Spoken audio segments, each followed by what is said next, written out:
I hope I'm audible. And there should also be some music, which I hope is not too loud. Looks like I might have to lower that a little bit.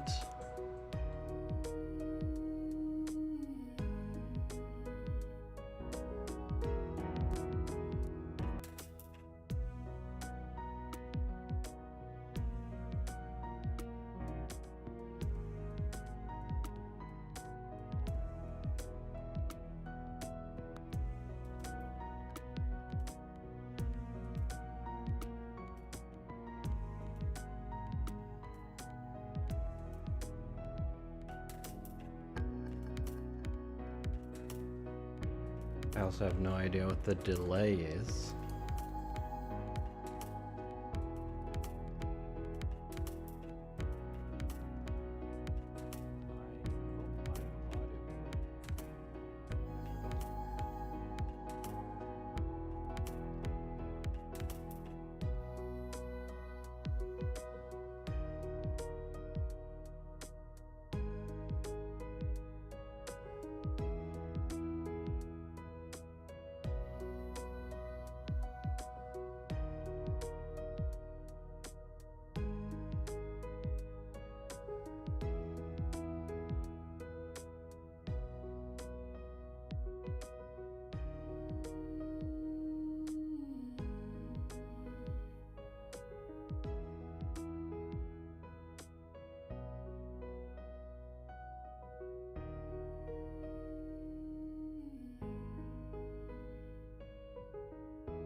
Also, it seems that something is wrong with the with my overlay, which is annoying.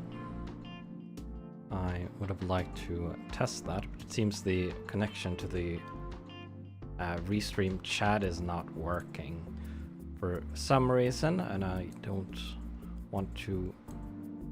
It will probably take a while to fix that, so I'm not going to do that right now. So we'll get into the game that I wanted to play instead. So, we are going to play a game called Delve. Delve is a pen and paper dungeon building game written by Blackwell Writer. You can buy the game as a PDF or a physical printed book, and I have the PDF. And it's played in turns where you perform actions like building or digging and building.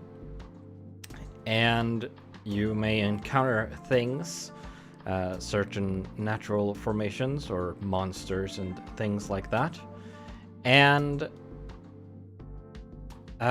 your goal is to find something called a void crystal. Or the void crystal, I believe. And let's see. It says somewhere where what the goal was.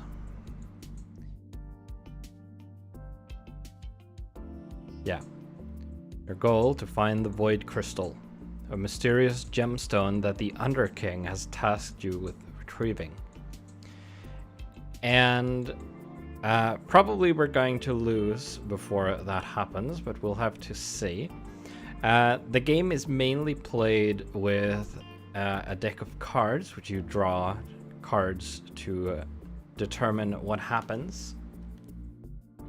And I have a deck of cards right here, a physical one that I'm going to use, mainly because I don't have anything set up where I can randomly generate cards that I can also show on the stream. So I think it'll be easier to use physical cards. And as you play, you draw out your dungeon or your fortress that you construct. You could kind of call it Dwarf Fortress, a pen and paper version of Dwarf Fortress, but way simpler, of course, because Dwarf Fortress is incredibly complicated and deep. This doesn't have quite as many things happening in it as Dwarf Fortress, but it should be sufficient for us. So I'm currently preparing the deck of cards. I have 2 jokers here, which I'm going to remove for now, according to per the instructions of the PDF. So here's my deck of cards. Nice black cards, which I've never used before. I just have them, but now I get a use for them finally. And I'll read the full introduction in the PDF here. Delve is a map drawing game about building a dwarven hold and exploring a vast world beneath the ground. You are the overseer of one such hold, your goal to find the void crystal. We already read that part. If you manage to find it, your hold will be granted riches beyond compare, talking about the void crystal I mentioned earlier, of course, and tales of your exploits will be told across the realm. As a map drawing game, the focus in Delve is on the creation of your hold and chronicling the story of its success or destruction. Each turn, you'll use a standard deck of cards to randomly determine what you find as you dig for the void crystal. You'll come across gas-filled caverns, lava lakes, ancient ruins, nightmarish horrors, and much more. Once you find out what you've discovered, you'll draw it on your map, and that's what we'll be using DungeonFog for. Delve is intended to be a relaxing experience, and you are the arbiter of its rules. You can draw your hold however you like. If anything in this book makes you uncomfortable or doesn't fit your vision, like using grid paper, don't be afraid to change it up, and I already have. Future expansions will expand upon certain game mechanics, such as hold management, happiness, farming, etc. But for this core or Ein, I think that's short for zine, which is in turn short for magazine. Just enjoy the simplicity and let your creativity run wild. There are a number of other books, which you can also get from Blackwell Rider, which concern other similar games. There's one where you go up instead of down, and there's one set in space with space stations and stuff. I have those as well, and you can combine them in certain ways, but for now we're just going to focus on this one called Delve. Ooh.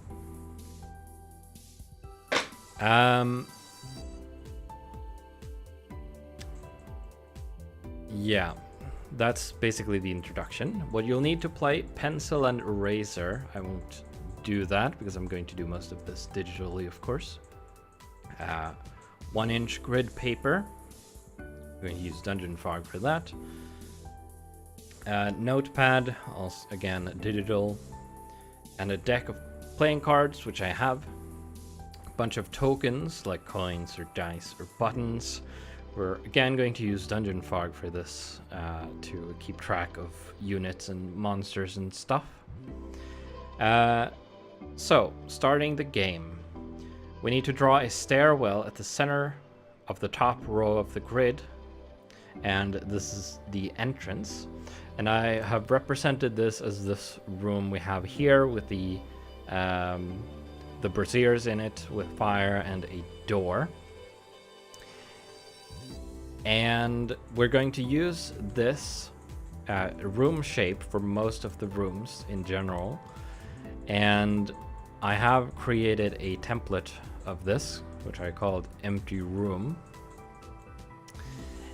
And I'm going to be able to place this. And we are using a bit smaller grid size than you would normally use, so I have a little finer control over how things align. I'm going to decorate the room somewhat, depending on what kind of room it is. But I'm not going to get too in depth with that, so it doesn't take up too much time. We're going to focus on advancing the game for the most part. We also need to track resources. We have 2 resources, and here I have the extra cards. So I have the 2 jokers, these 2, and then I have an extra card with a crown and some text on it, which is just a filler thing or a logotype or something. We are going to possibly need the jokers later, so I'm going to put them out, but I'm just going to put them aside for now. And because according to the starting the game section, you remove the jokers from the deck, put them aside, and we are going to potentially re-add them later when we dig deeper. Just going to ban this.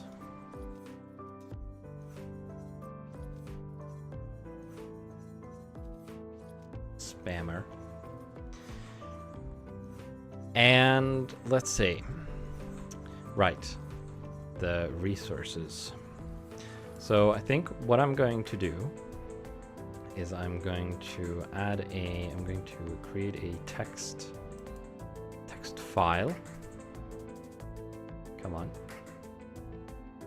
Let's open up something with Notepad. And then I'm going to save that somewhere. And I'm going to put that on screen in OBS so that you can see it. And then I'm going to use that to track the 2 resources. Computer is a little sluggish due to the streaming.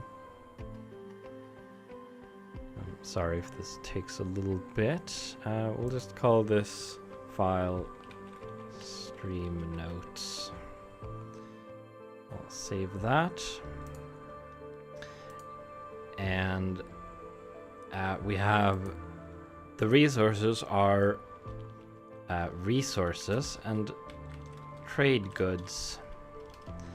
We'll put those in here, put them at 0 for now. And then I'm just going to add this as a text thing in OBS. Add it to my overlay. And then call the object stream notes here as well. And set it to read from a file.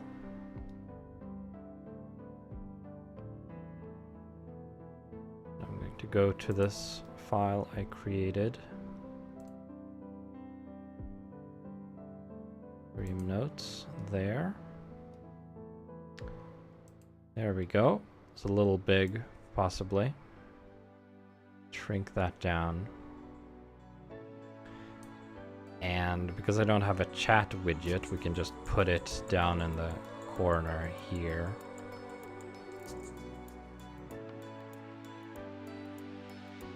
And then I can make my notepad window always be on top so I can edit it easily. Put it here for now. And then we start out with 20 of each of these 2 things. So that should update now, hopefully.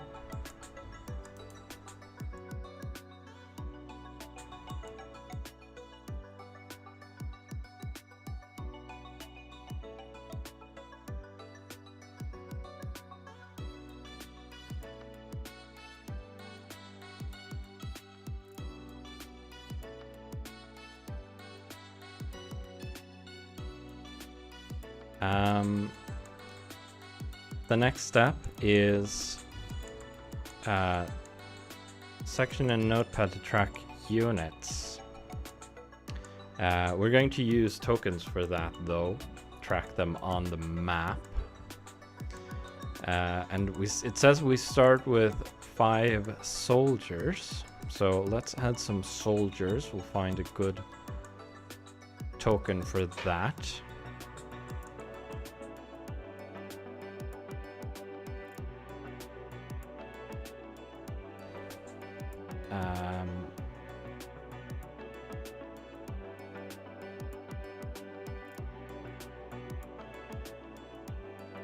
I guess some armor would do. I don't think there's a dwarf token, although maybe there is. No. There's no dwarf token in the content subscription. We'll just use some armor to represent our soldiers. Come on, update please.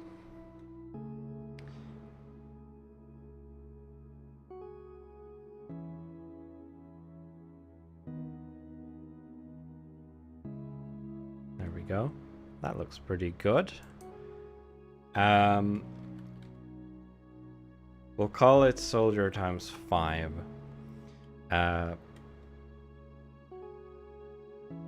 Units are tracked individually, but they move as squads. Okay, I had to click out here for it to show up. We'll set the size to 2. Then we'll put our 5 soldiers here at the entrance. Oh, that didn't... The name didn't stick because I didn't press enter.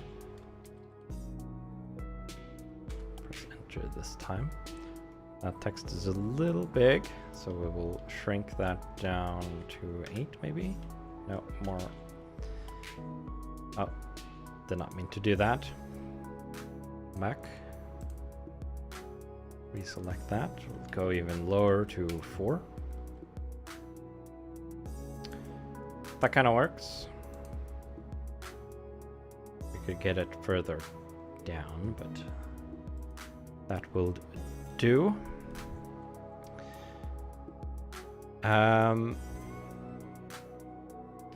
Then I need to shuffle this deck of cards, which I'm not super good at, but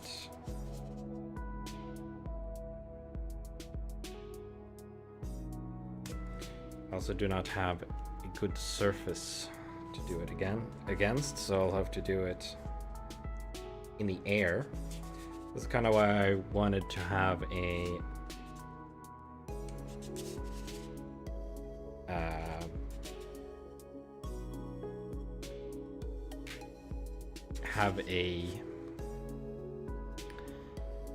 digital way to draw cards.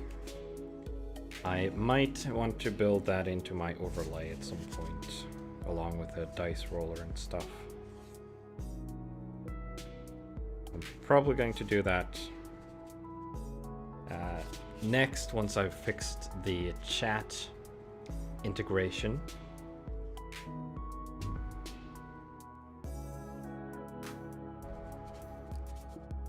This should probably do. We'll shuffle the top of the deck pretty thoroughly. We'll also take the bottom and shuffle into the deck, I suppose. There we go. I'm pretty terrible at shuffling cards at the best of times, but you can also use cards to roll dice for certain things, which I would also like to have built into the overlay. But you can also use cards for that, where you draw a card and the suit represents a 1 to 4. But I'll probably use real dice. I have a set of dice and a dice box next to me, so I'll likely use that to roll things as well. Unfortunately, I can't really show the results of that easily. I could pick up the die and hold it up to the camera, of course, but then I could just turn it to whatever side I wanted before I showed it. So you're just going to have to trust me with the dice rolling. Okay.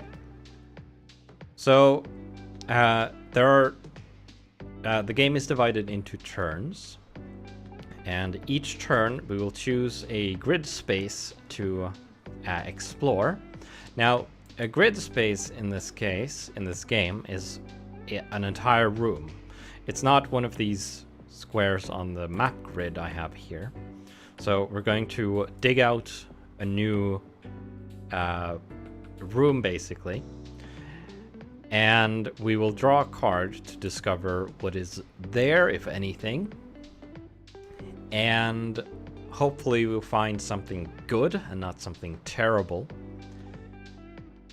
And we'll have to see how far we get before we run out of time. I'm probably going to stream for 2 to 3 hours, I expect. We'll see how far we get. Might have another stream where we continue or start a new game, depending on how this has gone. So we will pick a square to explore, and you can, from an existing square you've already, or an existing space I should say, we've already explored, we can dig out either to the side or down. And going down is dangerous because the deeper you get, and the game is split into level, and this starting level is level 1.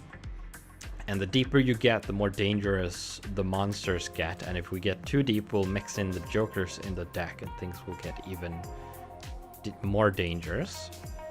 So we're going to start by digging to the right, I think. So the first thing you'll do on your turn is choose an adjacent unexplored grid space, or blank space if you aren't using grid paper, which you will explore. You can mine to the left or right of any room in your hold, as well as upward or downward. Now, we are on the top level, so we can't dig up from here, which is why I said down or left or right. But if we dug down and then to the right, we could also dig up from there, so we don't have to explore these spaces here. And I will expand the map here as necessary if we go out the side. Next, draw a card from the playing card deck. The card you draw will tell you what you found. So I'm going to draw the top card now. And I get an ace of clubs is the one.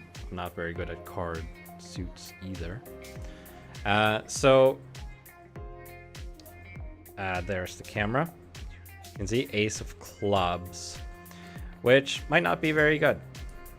This might be bad. I don't know. So, okay, clubs is natural formations, caves, rivers, etc. It says here. See page 19 to 20. So I'm going to go down to that page. Let's see. There, natural formations. Ace is if depth 1 to 4, we find an underground forest. Cut down for a free room, or keep for 2 trade goods per turn. I think hearts were trade goods. The two types of resources and trade goods, were represented by 2 suits. Yeah, no. Hearts is resources, and trade goods is... What's that one called again? The square one? I don't remember.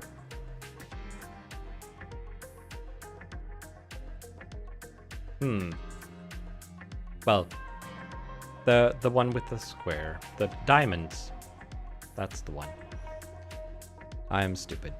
The trade goods is diamonds, and resources is hearts. Can I copy these symbols? Paste them into Notepad. I don't think... No, Notepad doesn't... Oh wait, yes. Yes, it works. Resources and trade goods. I do not want that. And hopefully OBS displays them correctly. It does. That's nice. So now we have those symbols there.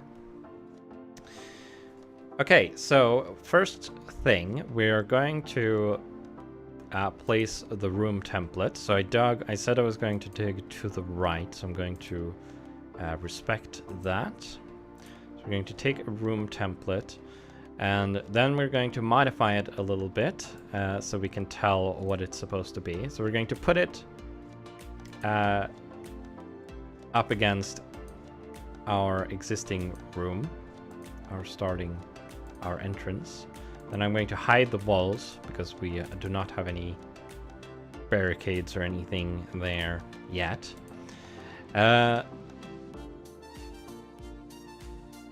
Now this is... I'm going to set it to cave, and I'm going to set the floor to something dirty. So we're going to search for dirt. Not worked stone. We'll go in nature. Dirt and old leaves will do. It's loading in textures currently.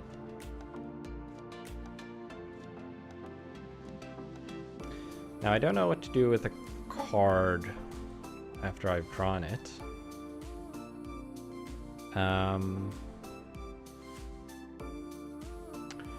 If you draw a heart or diamond, add the value of the card. We didn't do that. If you draw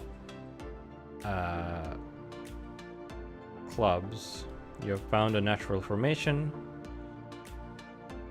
and draw it on your map.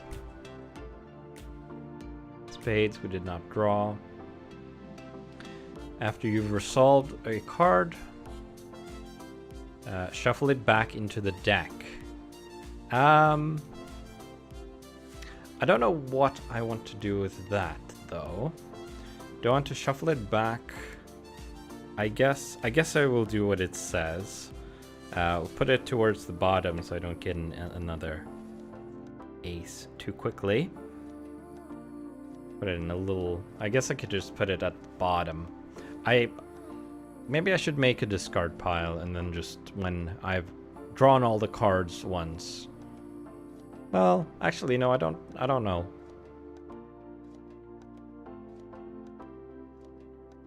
Well, if I keep shuffling cards randomly into the deck, or just putting them back in a random position, I will eventually...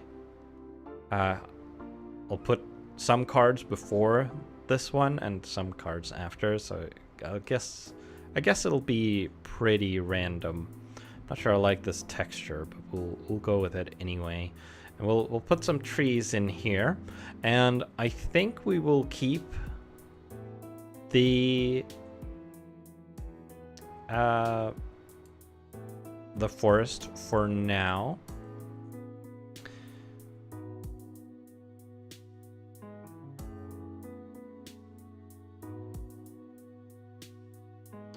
I'm going to duplicate the PDF tab and just have one at the start with the turn structure so I can reference that, and then one that I can scroll around to different tables.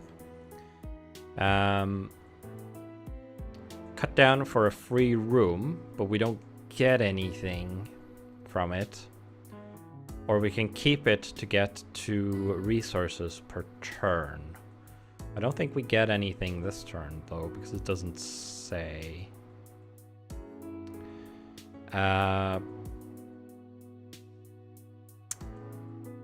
Yeah, so the next step in the turn is trading. So we can now trade. So we can choose any amount of either of the 2 resources and exchange them. So 1 unit of trade goods we can turn into 2 units of resources, or we can turn 1 unit of resources into half a unit of trade goods. So if we want 1 trade goods, we need to exchange 2 resources then. Because we can't, I don't think we're not going to track half resources. There's no point to that. So basically it's a ratio of 2 to 1. 1 trade goods to 2 resources in either direction. I don't think we have 20 of each. We don't really need to trade anything this turn. We can do that later perhaps if we need to. After trading, you may then proceed to building and repairing rooms, repairing traps, setting up barricades, and recruiting new units. Starting at your entrance, your hold will expand as a series of rooms. The rooms that you build, as well as the caverns, lairs, and ruins that you clear, all become part of your hold. Rooms provide your hold with a function that provide various special abilities and effects, and will usually cost an amount of resources and or trade goods. Rooms will lose their function and no longer spawn units if they are either damaged through a game effect or disconnected. You are limited to building 1 room per turn. The full list of available rooms can be found on pages 11 to 16. To build a room, choose an unexplored space, one you haven't drawn in, or an empty cavern. Consult the room list and choose the room you want to build. If the chosen room has a cost, reduce your supply by the amount of resources and or trade goods listed. Draw the room in your chosen space. Make sure it connects it to at least 1 adjacent explored space. Oh, okay. I thought you were only allowed to build rooms in explored spaces, but here it specifically says we can choose an unexplored space and just build a room there. I guess that I'm not sure how that works. Also, I should point out that I am drawing this map as if we are seeing it above, because that is what DungeonFog is good at. It's kind of how battle maps work in general. But the game is played more as if we are seeing the map from the side. Kind of like how the base building works in XCOM, for example. I can't think of any other examples. I need a tree now. So that's not a tree. Why?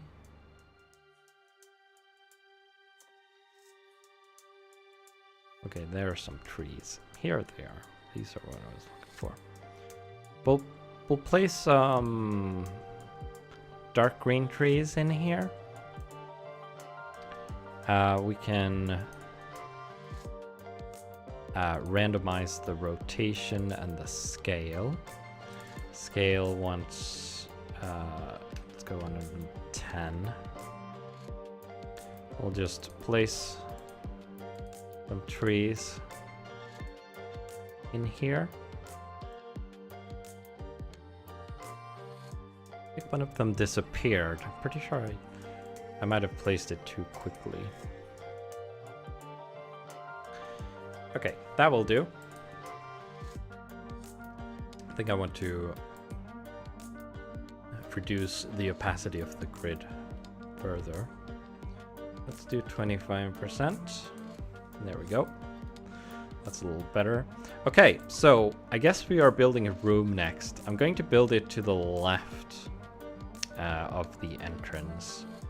We're going to continue exploring to the right. So the question is, what room are we going to construct? We're going to probably build a pretty basic room to start with. We can build corridors and stairs for free. We don't really need that right now. So we have unit rooms. We can build a barracks where we can recruit soldiers and gunners.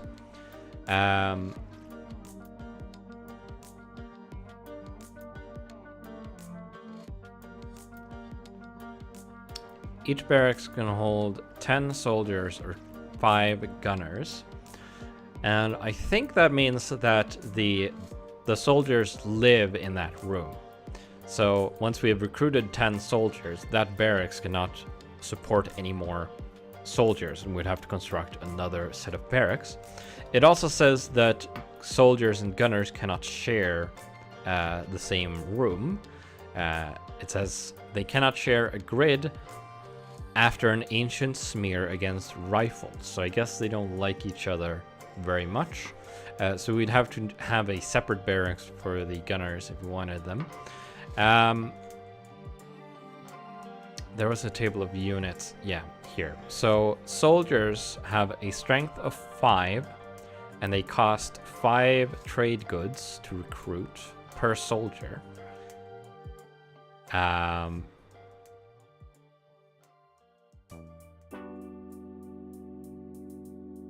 It says recruiting. You can also improve your hold's defenses by recruiting new units. Units are the various types of dwarves that work in and defend your hold. Every unit has a strength value that determines its health, as well as the amount of damage it will deal each turn. So each unit basically has a single stat. When you recruit units, they are housed in an appropriate room in your hold. Certain rooms house certain unit types. Each room's description will describe what units may be housed within and the maximum number of units it can house. After you finish any building you do with your turn, you may recruit as many units as you are able to house and afford by referring to the table below. We'll probably be able to put a bit of text in each room, recruiting room, to tell us how many, how occupied it is. When you recruit units, make note of how many you recruited and where they are housed. While not in combat, recruited units stay in their room and can be affected by things like liquid or magic. At the start of combat, units spawn from whichever room they have been allocated. We'll just keep the tokens in their appropriate rooms. I guess these 5 soldiers here live in the entrance somehow. Not sure how that works. I guess they're just camping there. It's literally the only room we have currently. Okay, so I think we're going to now the gunners have a lower strength. They only have a strength of 3, but they have the power, the ranged. Now, special combat abilities. Where ranged units can fire up to 2 grid spaces away, but cannot move and fire in the same combat round. So ranged means that they can attack from... So basically these soldiers have to be in the same room as the thing they are attacking is, which means that they can be attacked back. Basically when combat happens, the 2 things that are fighting you take their strength values and then you subtract them from each other. And if the strength goes to 0, the squad dies, or the monster die. And I think To defeat a monster, you basically have to have more strength than the monster. But when you kill the monster, it still deals damage according to its strength. So you can't just kill a monster and not lose anything. So I think maybe we should, I probably shouldn't track the number of soldiers. I should track the total number of strength. So we have 5 soldiers, and they each have 5 strength. So this is actually a strength 25 squad or unit, which just happens to have 5 soldiers in it. If we need to know how many soldiers are in it, we can just divide the strength value by 5. And if when this goes down to 20, that means 1 soldier has died, unfortunately. But these are soldiers we had with us when we established this hold, presumably. I think I want some gunners though. But we still need a barracks. So we will have to place another room. And like I said earlier, hello, Gregor Z-Man. Welcome to the stream. And welcome to DungeonFog if you happen to be new. So we're going to put our room here. And once again, I'm going to hide the adjoining walls to show that we don't have anything blocking passage through here, which is important, an important detail. And then I suppose we need 10 beds in here, but I knocked my cards over. Probably a bad place to put them. Oh, I scrambled my pile as well. Need to pick my cards up.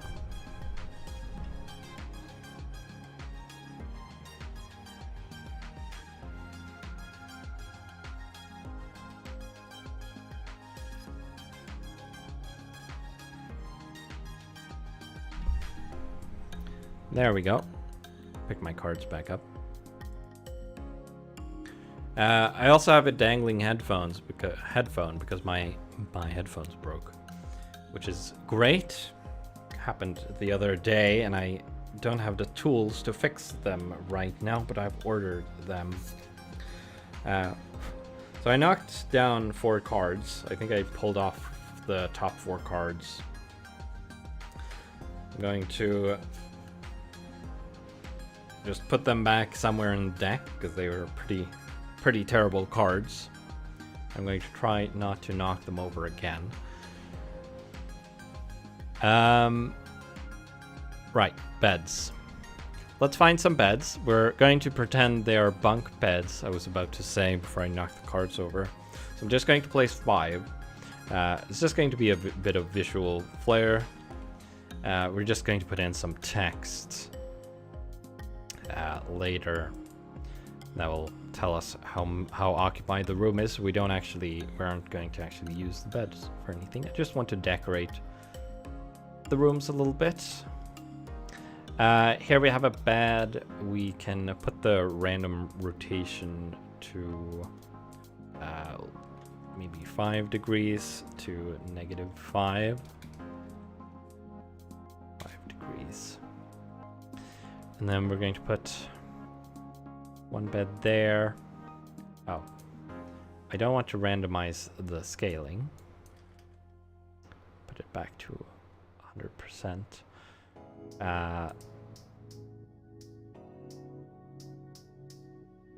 That's 4 beds. I guess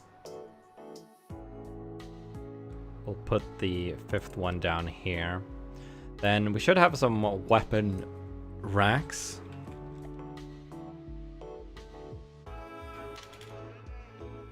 I think.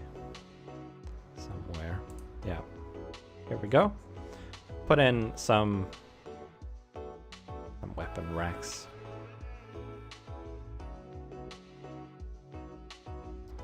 Turn off the random rotation. Should have done that earlier before I started placing these.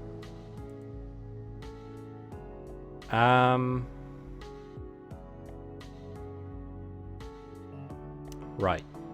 I think there is isn't there a target? Archery target.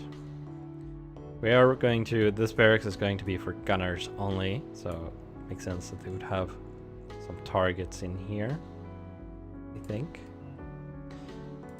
Community, what's in here? Different type of target. I think that will do. Do we need anything else? Maybe a table? Could use a table to fill out the middle a bit. We can have the one with some clutter on it. Have a couple of tables here. I kind of wanted... Could have used a table that didn't have the plates on it. Could have used a variant of this table. But whatever, we'll just do that. That'll do. That's our barracks, and then we're going to take the text tool. And we're going to write 0 out of 10. And then we're just going to put that text right there.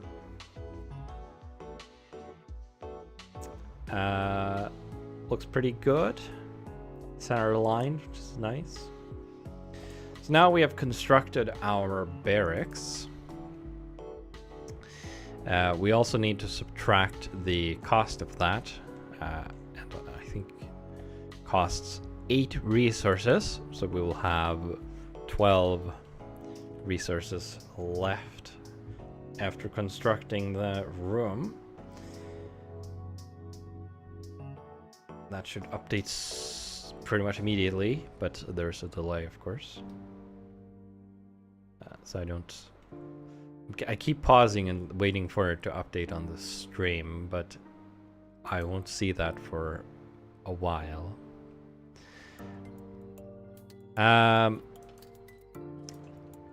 After we built the room, we can only build one room per turn.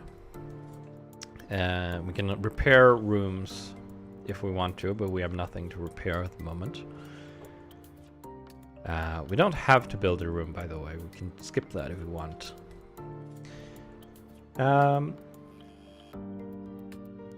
So now we can recruit some gunners.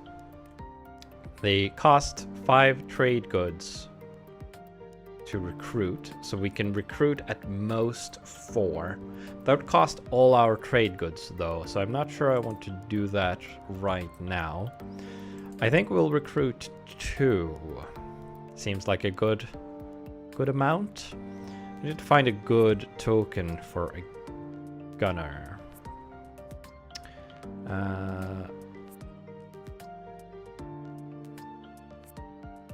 I don't know if we have that, though. Might just have to pick a different type of soldier or armor, one of the armor tokens to represent gunners. This one, perhaps? Looks intimidating. Could use an ant.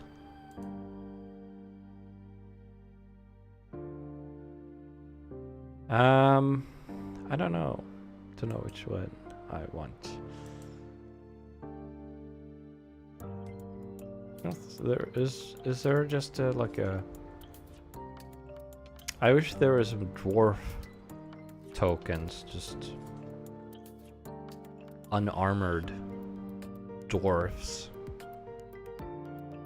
I have a dummy. Could use that. We have some knights, which are also basically the same as armor. Not sure why they are separate. Mask, no. Robots, don't think so. Snail, full form. No, I think we'll just have to go with one of the armors, I guess. We'll use this one.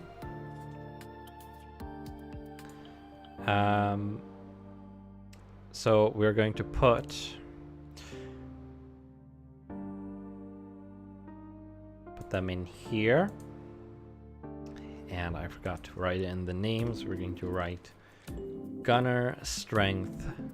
No, they don't have a strength of 5. They have a strength of 3. So 2 gunners. We're going to recruit. It's going to be a strength of 6. And then for this, I had a font size of 5. We'll put this at the same value. And they're going to live in here. Call on if anything happens. And then we are going to reduce the our trade goods to 10 to pay for the 2 gunners at 5 each.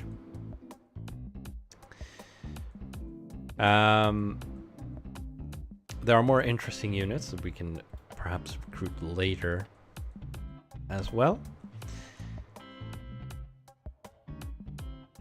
And I think that's basically the turn. We didn't have any combat, so that's 1 turn done. That's basically it. So now we start over. Now we get to explore another space. And we're going to keep going to the right for now. I don't want to go down quite yet. So we're going to first prepare another space here. Place a template. And then we're going to make sure it's aligned with the grid. Hide the joining walls again.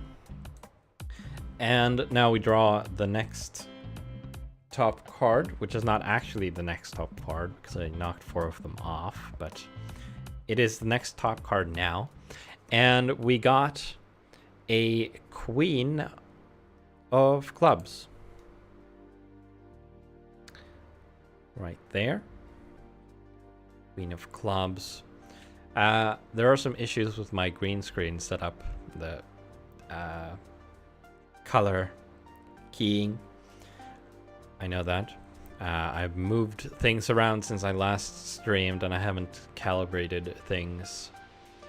I haven't had time for that, but I should probably do that before the next stream and see if I can get it nice and good again. I don't think my lights are pointed at the right places. Some of them are pointed way wrong, I notice. This is the first time I've turned them on in quite a while. Right. Need to look up what a Queen of Clubs is. So let's scroll down past the buildings. So we got clubs was natural formations. We got that again, but we got a different one this time. Ooh.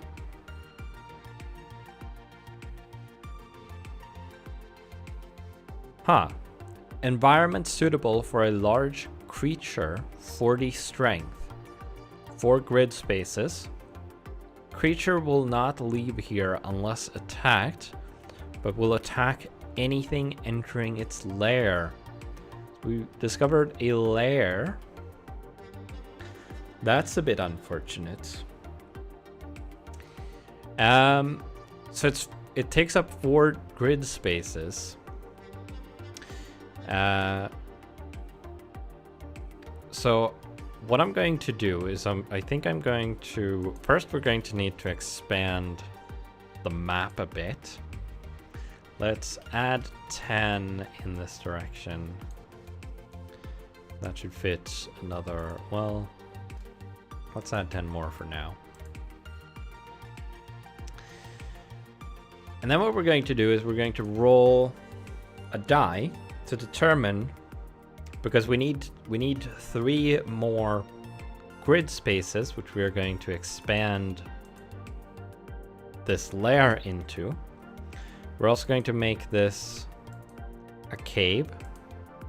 I should probably save the I'm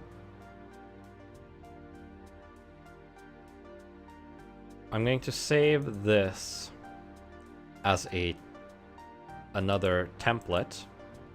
Add it to my delve category. We're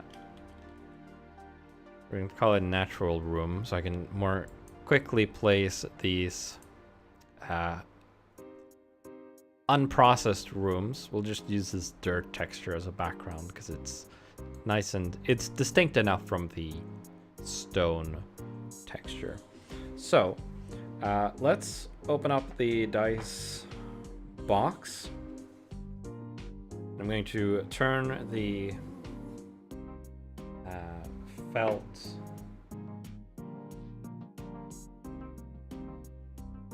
the lid with the felt in it around, place it there.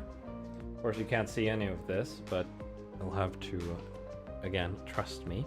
So I'm going to roll this d4, and we're going to say that the directions are up is 1, and then we're just going to go clockwise. So we can't go up from here though. So we're going to ignore any 1s or 4s, because 4 goes back into this forest here.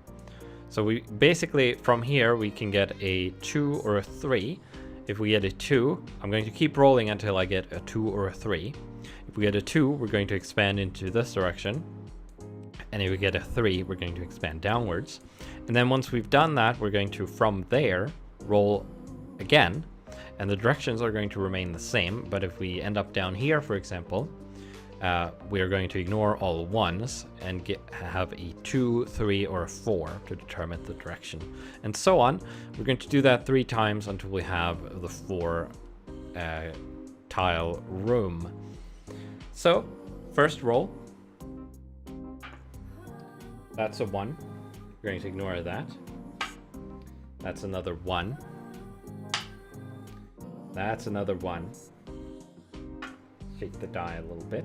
Okay, that's a 4, which we are going to also ignore. 2 or 3 is what we want. That's a 3. Okay, finally. So we're going to simply clone this room and put it down here.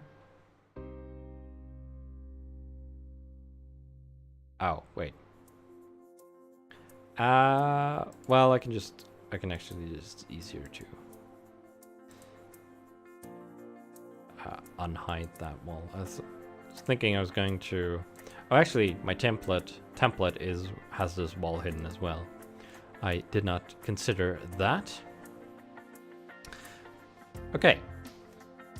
So from here, we ignore any 1s, but the others are valid. So I'm going to roll again. We get a 2, so we're going to expand in this direction. The room template is... Actually, I'm just going to clone this room again, because that has this wall hidden, which is what we need.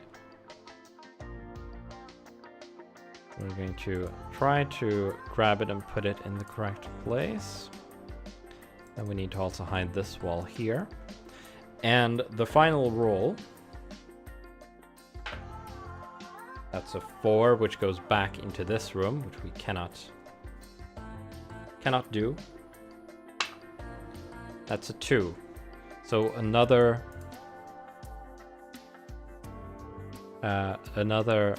space in this direction.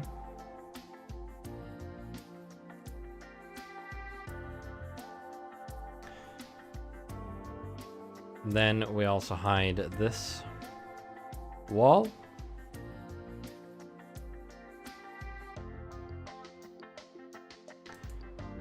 We're going to put these walls back. Now I could spend some time and straighten these rooms out, but I'm just going to leave them this shape. I think that works well enough. Now, I want to determine what kind of creature it is that we have found. We know its strength.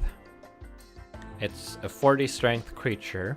Fortunately, it's not hostile unless we enter this lair. I should probably color this.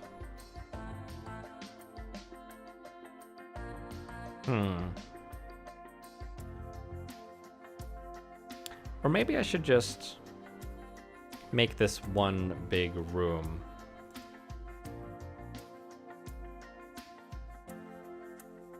Let's try that, I guess.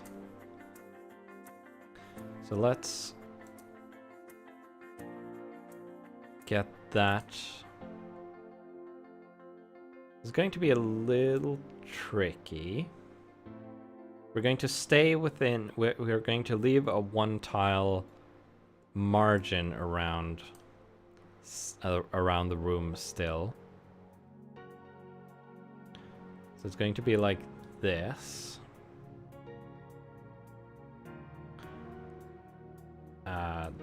That just jumped back.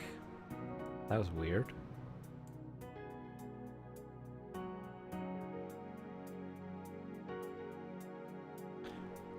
I might have to add some more wall nodes.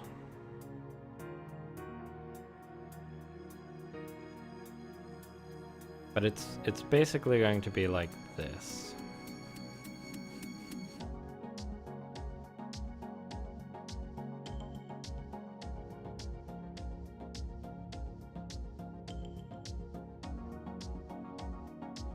We're going to fix this up like this. And I will add more connections if I need to. Then we're going to delete this overlapping room. I also guess I don't need...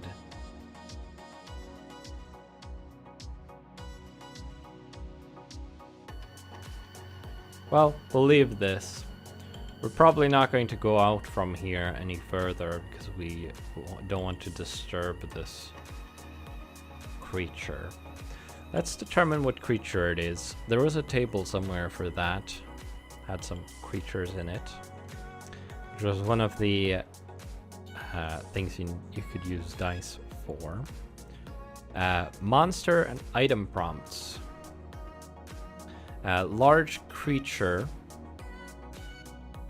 Queen of clubs. These are all D4 tables, so I'm going to roll a D4 and we'll see what we get. A 1. A cave kraken. I don't know what a cave kraken is, but we're going to place one in this lair here. Don't know if we have a good token for a kraken. Probably not. Kraken is a squid. Bug token could work. Do we have a squid token? We have a beast.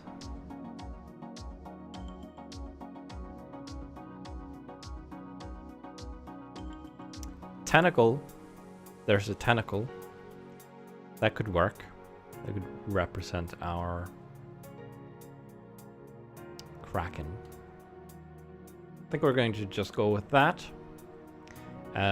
Would have liked a squid though, but a tentacle will do. Come on.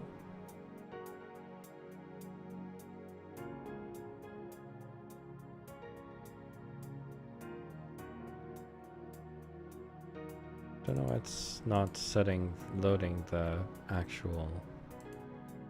Well, let's name it for now. Cave Kraken, strength 40. Yeesh. It's a large creature. Is it? I guess it would be 4x4. Come on now.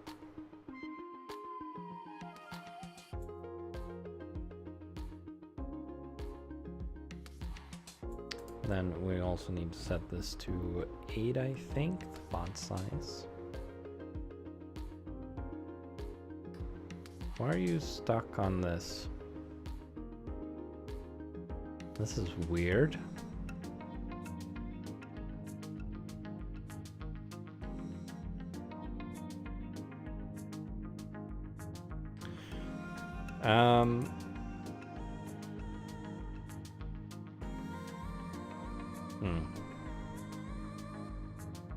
Seems like it's just gotten stuck. Let's try saving. Saving works.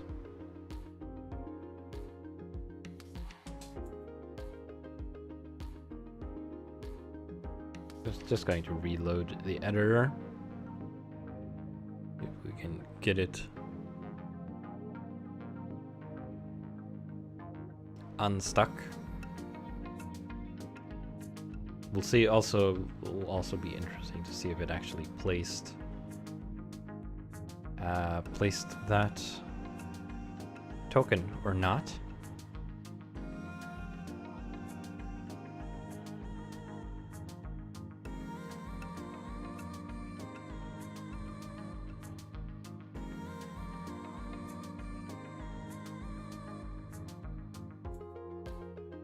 There we go. Map is back. Let's see if we have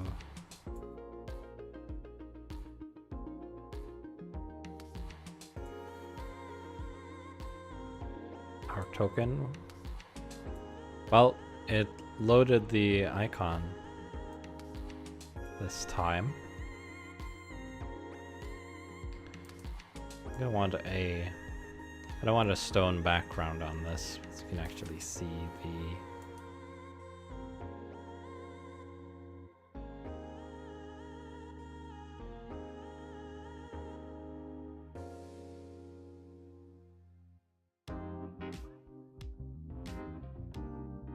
gonna pick a white background, and then we're going to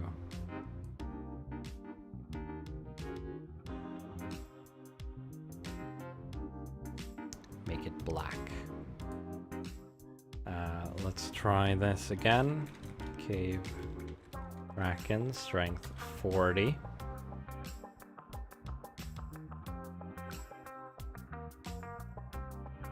Place it somewhere in here, not too important where. There we go. Now we have our Cave Kraken. Now we can't go in here. If we try to go through this, it's going to attack us, and I don't want that to happen because we do not have the strength to take on a strength 40 creature currently. So we are going to have to leave that alone until we have the attack power to take care of it, get rid of it.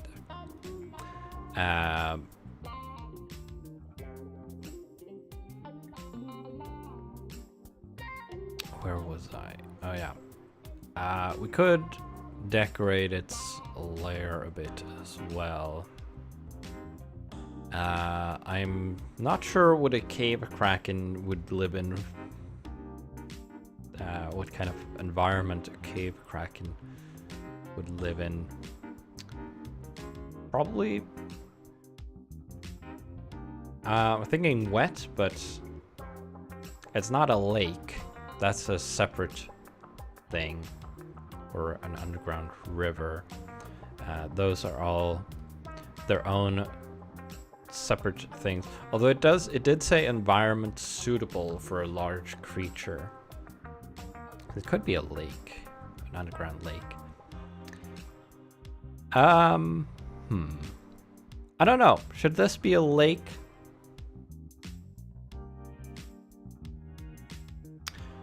The implication of that, because we have to remember that the lake, this would be the top of the lake. Although,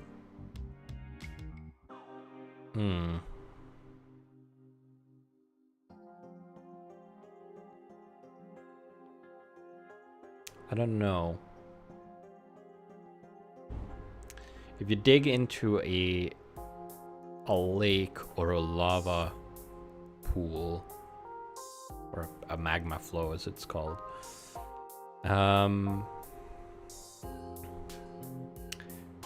it tends to go pretty badly. So I don't really, not sure I want this to be a lake.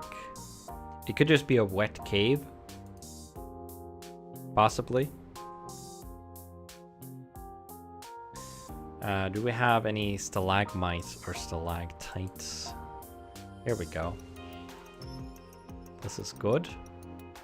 This is what I want.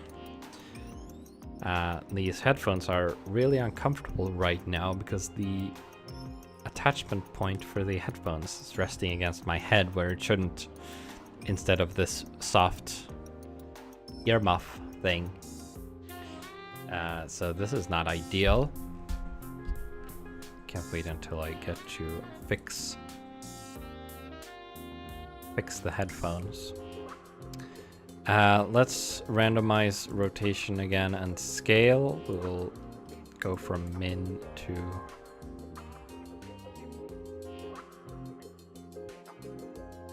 max. No? Oh.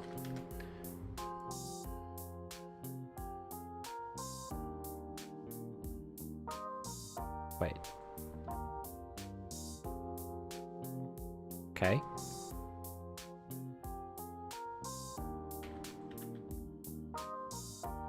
What if I just do this then? It's the actual max value because 360 didn't do it.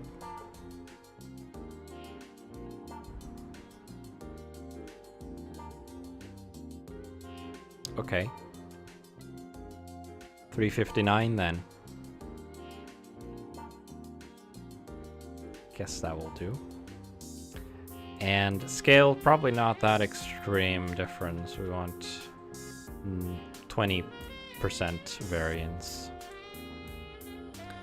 Then we'll just put some of these around. And I'll probably change the floor a bit to make it a bit distinct.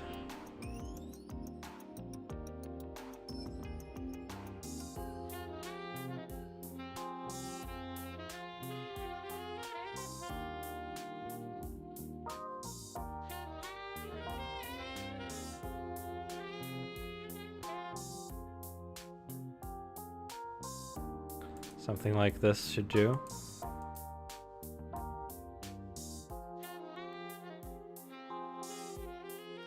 There we go. Let's pick a more stony floor.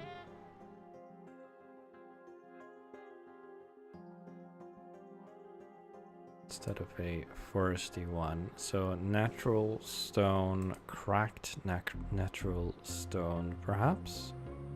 Oh, no.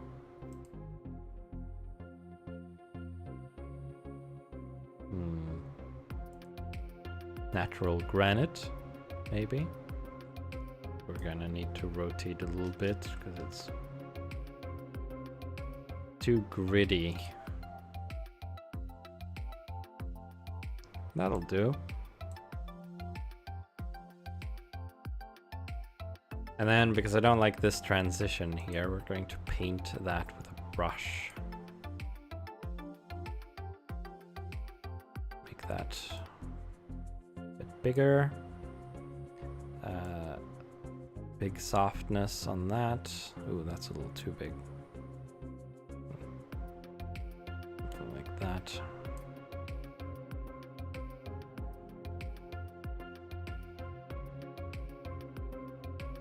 That placed in the wrong room.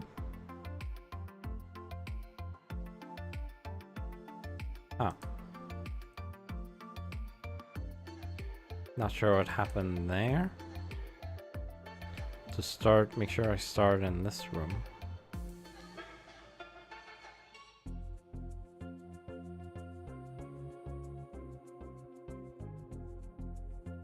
Ah, is it because of the...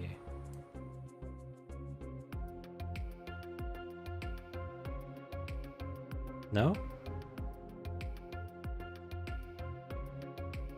That's weird. Oh.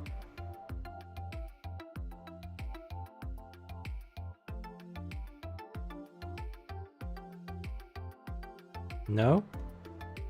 Why isn't it showing up?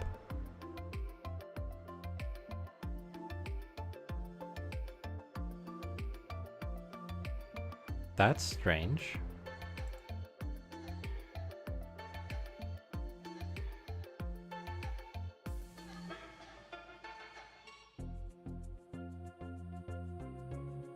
Hmm.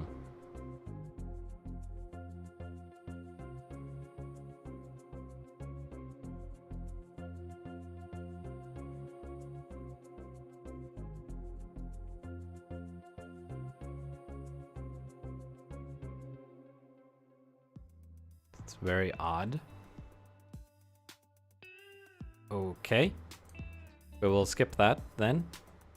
Ignore the sharp transition. Okay. So that's the explore step done once again. Now we can trade once more. We have 12 and 10 in resources. We don't really gain much with trading, unfortunately. I would have liked to get some resources, but maybe next turn. So we move on to building. Building. Do we want to build anything? I'm going to duplicate the PDF tab again, and we're going to keep one.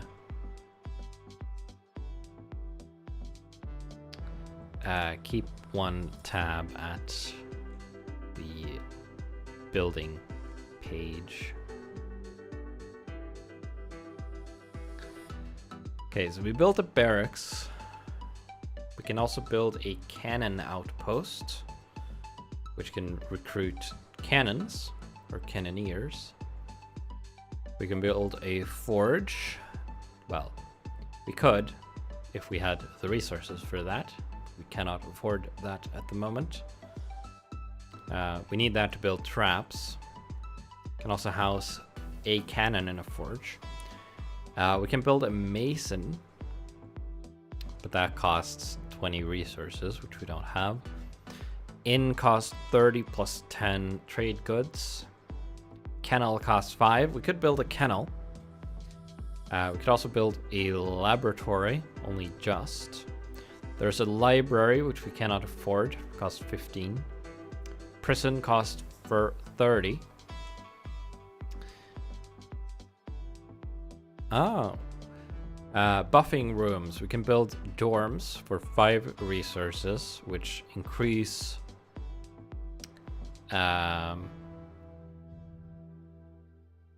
increases the maximum number of units each connected room can house by 50% per grid of dorms. So if we build a set of dorms connected to the barracks, we would get a bonus of 5 capacity. And then if we build a second tile of dorms, we get another 50%, so we get a total capacity of 20. And then past that, we basically get 5 per tile of dorms, because the 50% of 10 is 5. We could build a hospital. Troop of your choice defeated while on the same row as a hospital is revived at full strength after combat. Troop. Does that refer to... it's not a unit. No, a troop. A troop is a collection of units. So these are 2 separate troops. Should probably use the proper names for them.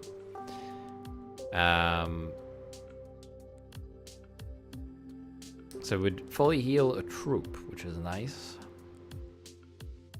But they have to be on the same level, so we could build one on this level, but it would only benefit us if the fighting happens up here.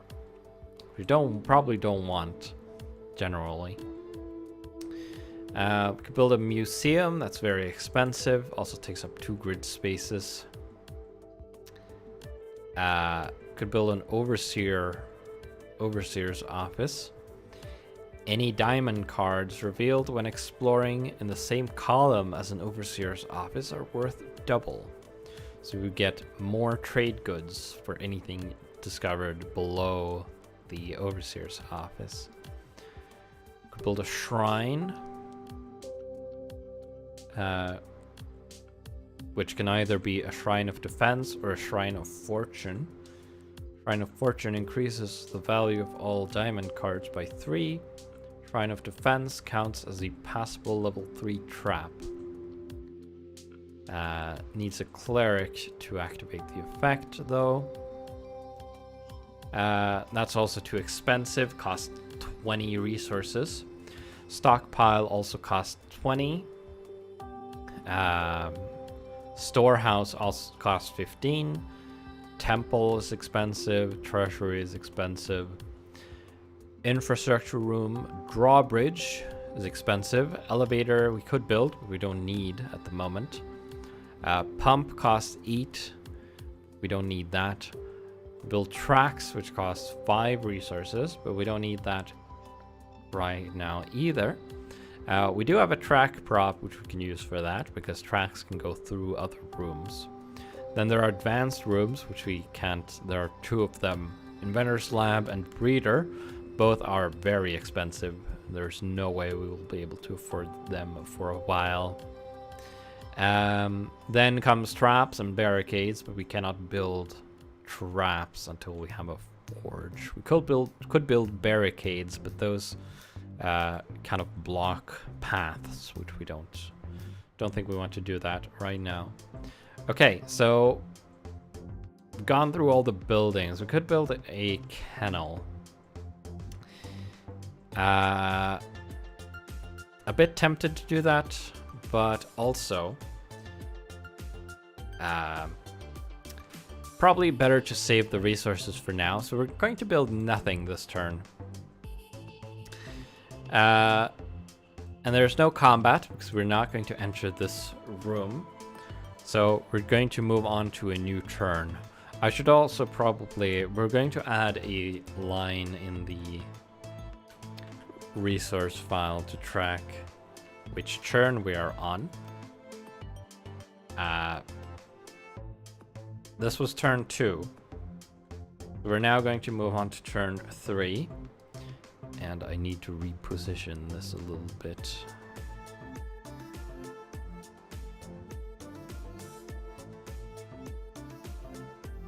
Put it there. Shouldn't need to add any more rows to that now, hopefully. Okay, turn 3. We need to explore somewhere. Let's explore the space right below the entrance. I did make a template of the natural room, which still has the open. Let's fix that, but we're probably not going to. Probably be better not to place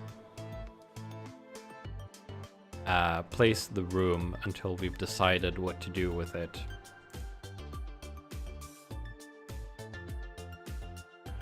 Let's delete the natural room template. Can always you could update a template from a room. That would be nice. Maybe you can. Natural room. Resave this. Template room empty. Delve.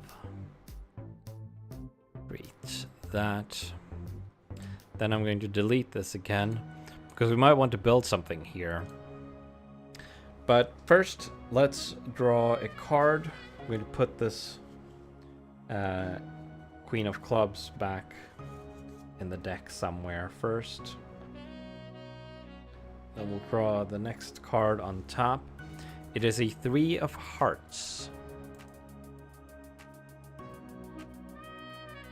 3 of hearts.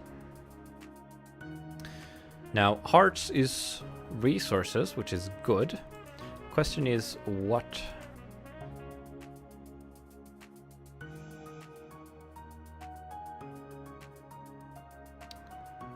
Oh, adventure. Wait, no. No. That's not. Okay, so I guess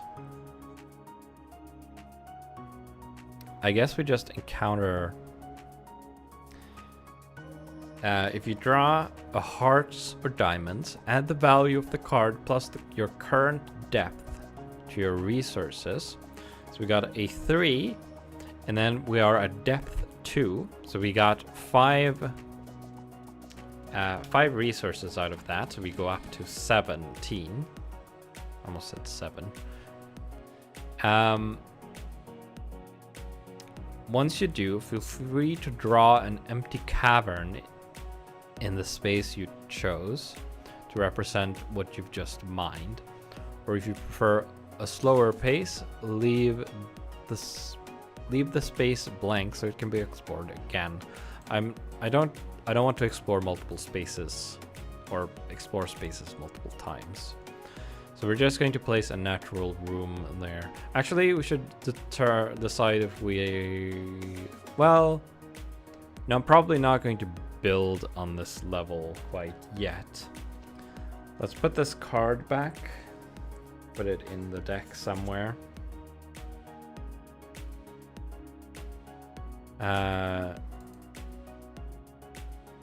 It's not wanting to...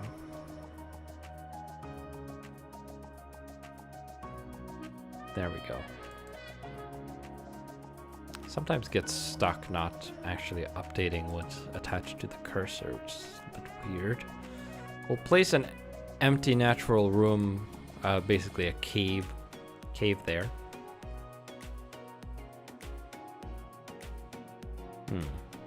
I guess I should probably make the...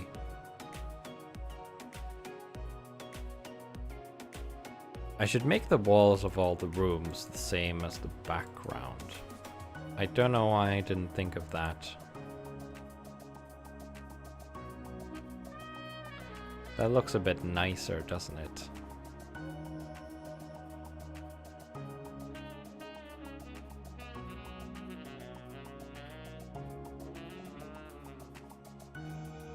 Yeah. I should have thought of that earlier. Then we're going to get rid of these walls here. Open up a path. Now, open paths are bad if a creature, hostile creature appears. Dang it, now I have to update the templates again. What happens if I name it the same? I haven't tried that before. We'll just overwrite it. Or will it complain? No? We'll just create... Yeah, I just created another copy, basically. We'll do the same. Might as well do the same for this.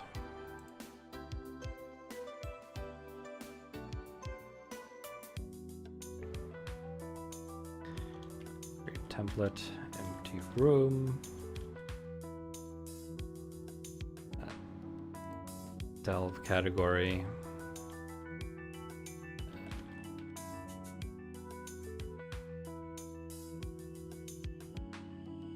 Wanted to type template. We'll do create. There, looks good.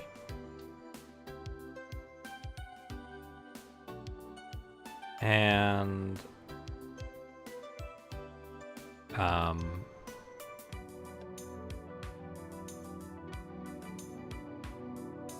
right. Delete the old one.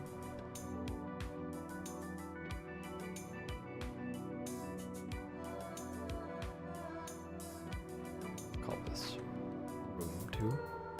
I guess all of them are rooms. That's a little redundant. Oh well. Okay. That was the explore step. Now we get to build again, but I don't think we want to build anything quite yet. Let's explore this space here. We're also not going to recruit anything or anyone. So we'll draw another card. Oh, King of Clubs. So another natural formations, according to this. A king. Ooh.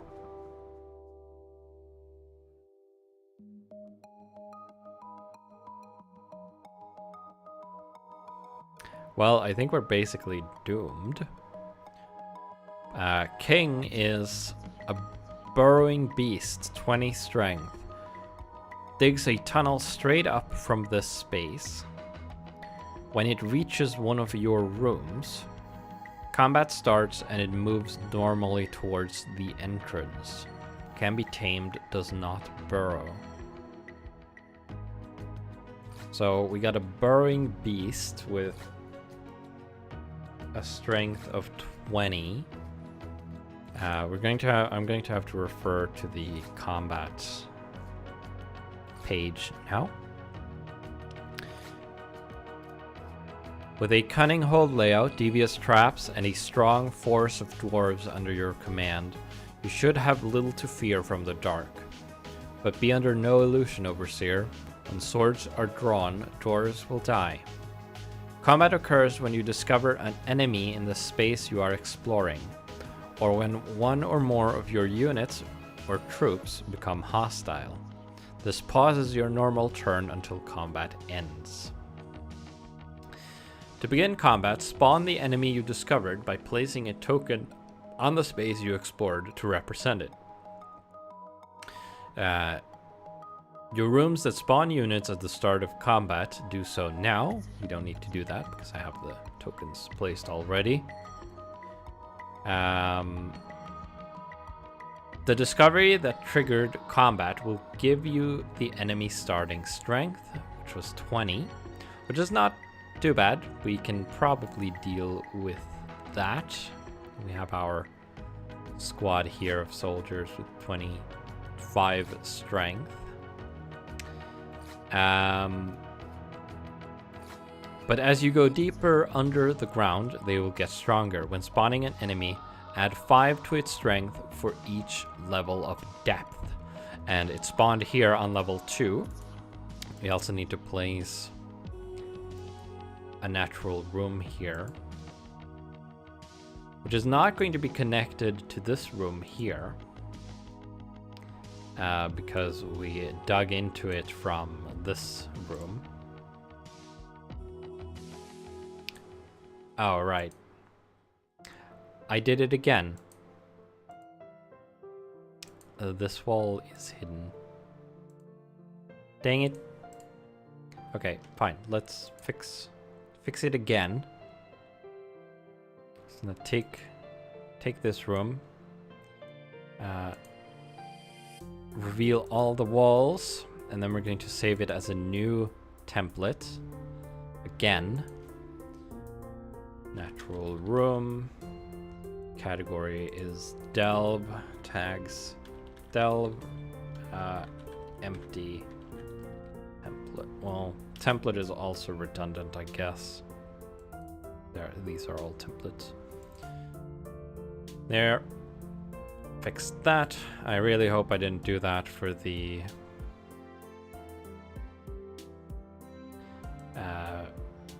this one. I don't think I did. No, that has now all of them both have all the walls closed. Okay. Next we need a token to represent this creature. What creature was it? It's a burrowing beast. There should be a table for that somewhere.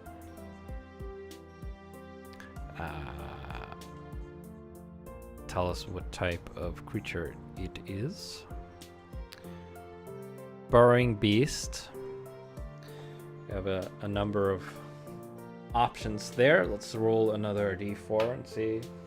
Get a 2, which is a stone worm. This isn't a large creature, so we're going to make it a 2x2, just like ours. There are large and small creatures, and then other things. I'm going to assume the ones that aren't large or small specifically are normal sized, and I'm going to use 2x2 as the normal size. So a stone worm. We do have some worm tokens here if they want to load in.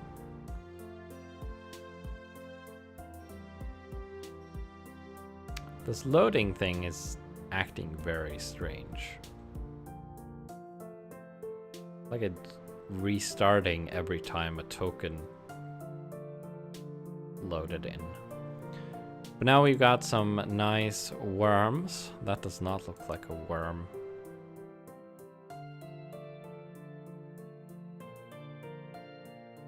These don't really look like worms. Worms don't have legs. But whatever, this one looks horrible enough. We'll use that. And then we'll call it a burrowing worm. Strength 30. Fortunately, we do have a combined strength greater than 30.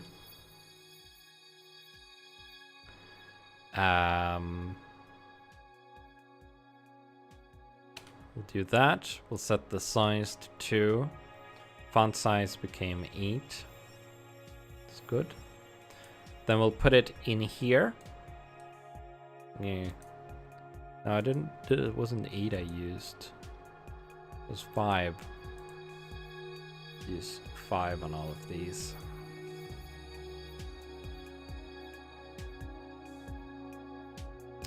There we go. Okay, so combat progresses in rounds, and these are separate than the overall turns, which are now paused.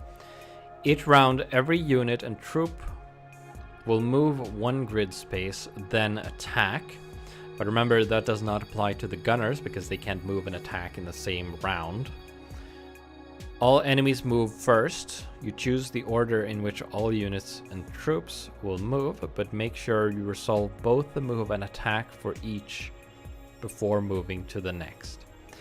Enemies will, unless otherwise stated, move 1 grid space per round towards your entrance, which is right here, so not very far away from the worm. Taking the shortest possible route. Enemies with a certain icon, an eye, can use secret passages, which we don't have any. We'll get to that later, possibly, if we survive. If a unit or enemy's move would cause it to enter the same grid space as an opponent, it triggers an attack. Both sides deal their strength damage at the same time, weakening or defeating each other at the end of the round. So basically, if the burrowing worm encounters our soldiers, the soldiers would deal 25 damage to the worm, reducing its strength to 5. The burrowing worm would deal 30 damage to the soldiers, destroying this unit, or this squad, a troop was the name. Basically killing all the soldiers, but the worm would be significantly weakened. The gunner could then take out the burrowing worm. We would lose all our soldiers. We don't have a hospital. We weren't able to build one, unfortunately, so the soldiers would be permanently defeated, dead, which would be unfortunate. If multiple troops engage in combat at the same time, deal the enemy's damage out among them as you see fit. The only rule is that if the damage would be enough to defeat a unit in that troop, e 6 damage in a troop of soldiers, then a unit is defeated. You choose which direction your own unit and troops move. Multiple units/troops you control that are of different types may share a space during combat. and we have lots of space in our system here, so that's perfectly fine. It's going to do that anyway. When a unit or troop you control would move into the same grid space as an enemy, or starts a combat round in the same grid space as an enemy, it triggers an attack. If it would be impossible for an enemy to progress towards your entrance, a takeover occurs. That's not the case currently, so we'll skip that. Combat ends once all enemy units are defeated by reducing their strength to 0, and your turn resumes. If an enemy manages to reach your entrance and escape, your hold has fallen. The game is over. So basically, what I'm interpreting that as is if the worm gets to the entrance, it's going to try to kill everything in the entrance, which is currently just our soldiers. And if a round starts and the worm or an enemy in general is in the entrance room and there's nothing to fight, it will then move out, at which point it will escape and we will lose. But as long as there is something inside of the entrance, it will fight instead. So the first round of combat, the worm will move from that room to this room. And keep in mind that also for future reference that this is a single room because we created it in one go randomly, but it still consists of 4 separate tiles. So it would be one move to move from here to here, then one move from here to here, one move from here to here, and then one move to get out of the room. So movement still happens in tiles. Okay, so that's round 1. Worm moves. I'm not going to move any of our troops. I could move the soldier down. Now I need to look up how the... Okay, ranged unit can fire up to 2 grid spaces away.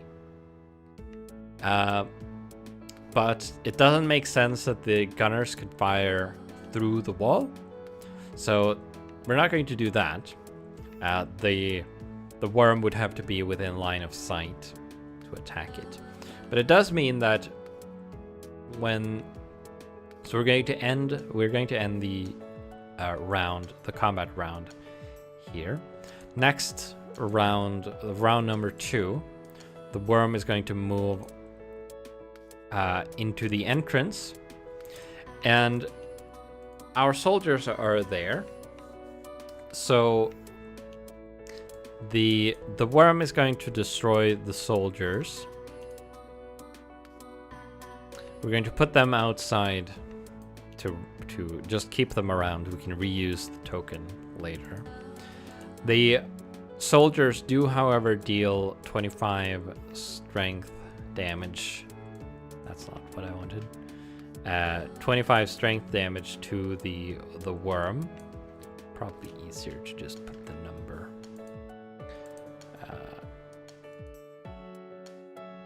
After the name. Make it a little less cluttered. So the worm now has 5 strength remaining, but the gunners can now see the worm, so they are going to attack it from one space over, because they haven't moved this round either. They haven't moved at all, actually. They're going to deal 6 strength in damage to the burrowing worm, which is going to destroy it. We'll keep this token around as well in case we encounter another burrowing worm.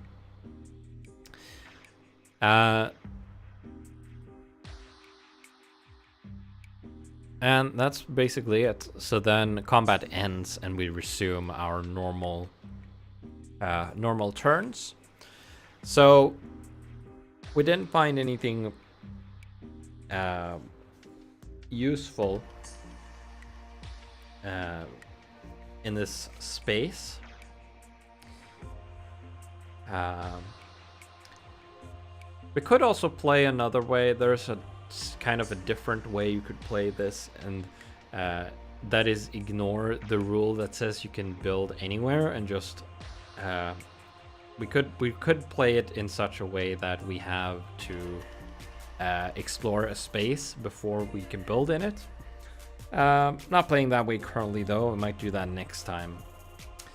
I also forgot about this forest. We are currently on, this was turn 3. We would get 2 resources per turn from that. I gave us, we got resources for turn 2, I think. I don't actually remember. I don't think we didn't get anything on turn 1 when we discovered the forest. That was the first thing we did. Explored that space. I think I added the resources. That's...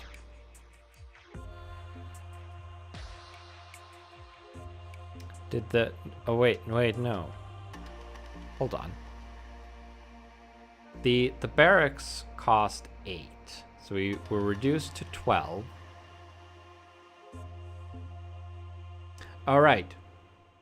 No, I didn't. We were reduced to 12 minus 8 for building the barracks. And then we got, we drew a card which gave us 5. 3 plus 2 for this space. So we did not get anything from the forest at all. So we are owed 2 twice. So we should have 4 more. So we should have 21 resources. 17. Yeah, 21.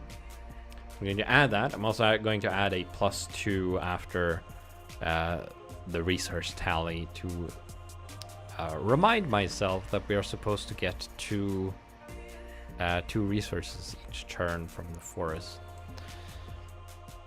I guess I could put some text on it. I wonder if,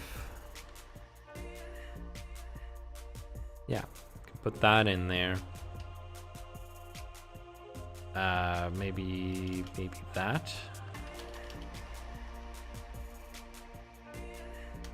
Turn.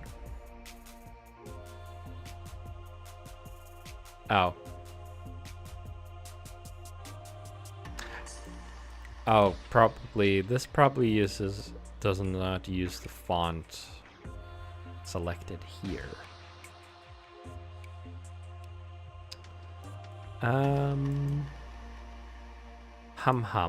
What? I need a font that has the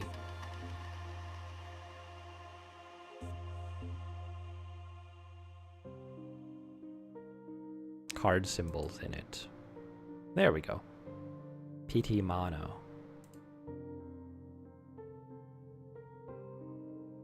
Doesn't make too much of a difference, I suppose. Nova Mono, no.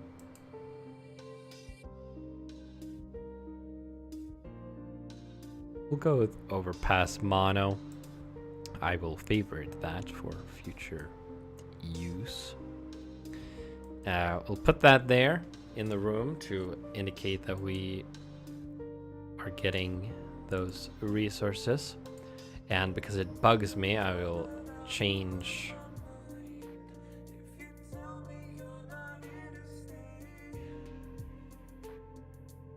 wow, that has dots and the zeros. That's nice. I like that.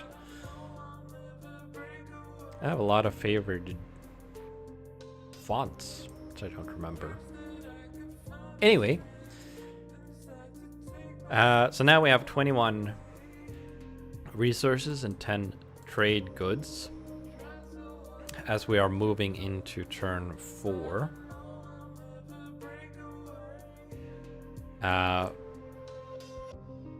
Oh wait, no, we're going to stay in turn 3.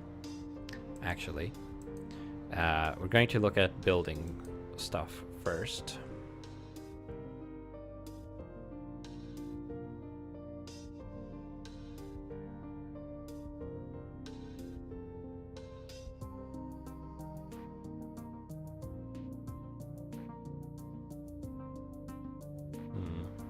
I should add bookmarks to this PDF. That would probably be better. Okay, we can afford a lot of more stuff now. We could build a forge. Should we build a forge?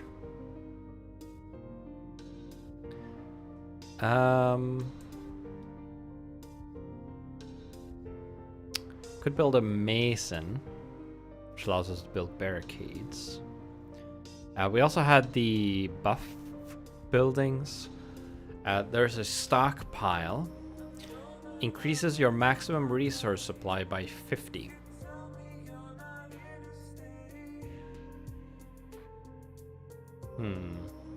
I don't know what resource supply means exactly. Does that mean we can store at most 50 units of resources and trade goods by default? I'm unsure.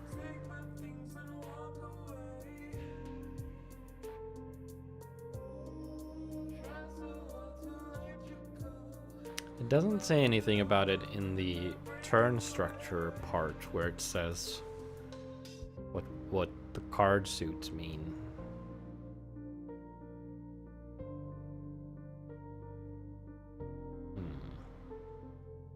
I'm not sure what it means exactly, resource supply. I guess... No, I don't know. I guess it's open for interpretation. Or maybe it says... Maybe it's mentioned elsewhere in the PDF. Resource supply. Nope, it's... literally just says resource supply in one place.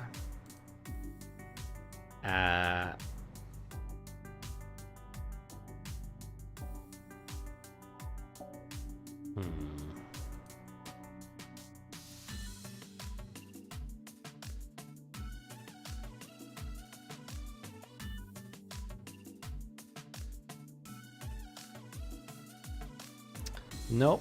It just doesn't say what resource supply means, or anything about having a max storage capacity.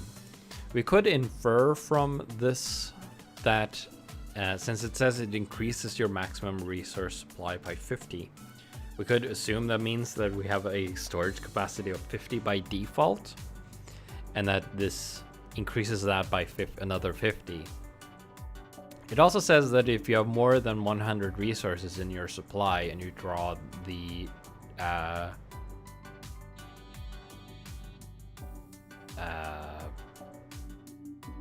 knight of clubs, pests have targeted your hold. You roll a d4 and then some stuff happens, potentially bad stuff. Not sure I want that. We don't really have that many resources. We also have a storehouse, which costs 15 resources to build. Which means that rooms built on the same floor costs half the amount of resources, which would be very, very useful. We have a lot of space to the left to expand still. I'm a bit tempted to switch to the have to explore first rule.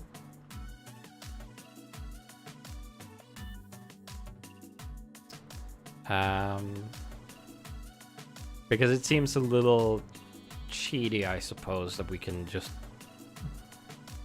go into a space and build there without potentially encountering something first. I don't know. Look, well, I do want to switch to that. I think I'll do that. Which means we can't build here until the next turn. We could recruit some more units, though. We should probably do that. We still only have 10 trade goods, however. And recruiting gunners costs 5. I am in pain due to these headphones. Kind of sucks. Don't know what to do about it.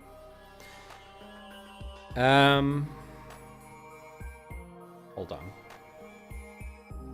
I can.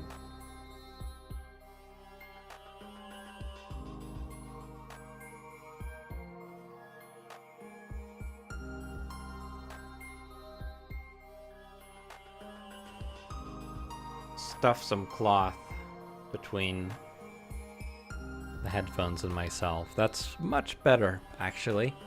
Okay. Right. Recruiting.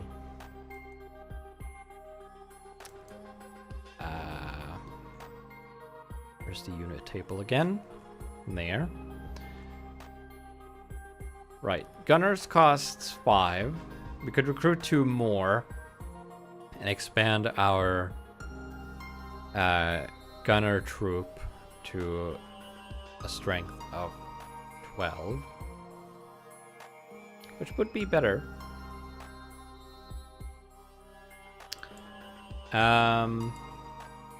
Yeah, let's do that. Let's spend all our trade goods, so we now have 0 trade goods for now. But we get 2 additional gunners. So we now have a strength of 12 gunner squad, which isn't going to do much. But it's all we can do right now because we can't recruit soldiers in this. Oh, I'm also supposed to do this. Not that. You don't need to press enter in this box. So we now have 4 gunners. They live here. We have room for 6 more, but we don't have the resources for that. So now, finally, we move on to turn 4. And from now on, we need to excavate or explore. Basically, what I'm imagining is we break down this wall, dig in this direction to see what's here. There could be a cavern, could be nothing, or it could just be a bunch of resources. Either way. And like with this contains a forest, and if we want to build here, we would need to clear it, like the description said, but then we would lose the additional resources, which I'm also going to add. So we go up to 23 resources, because we get +2 this turn from there. Then we're going to draw another card. Draw a card. It's a 2 of hearts. So we get some resources from that. Some additional resources. We get +1 because we are on, this is on level 1. So we get another 3 resources. So we go up to 26. I would have preferred to draw diamonds to get trade goods. Shove that back in the middle of the deck somewhere. Whatever. And now we have cleared the space for building, so now we can build something here. And I am going to build... let's build a... what's it called? The...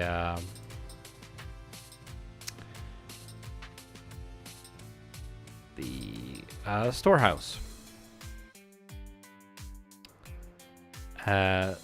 Should probably also name or label the rooms. Is the label the one that's shown on the map? I don't know. This is a barracks gunner. Oh yeah, then I'll reduce that font size quite a bit. Oh, 5 is the smallest. Let's put that there. That's pretty much the only room we've built so far.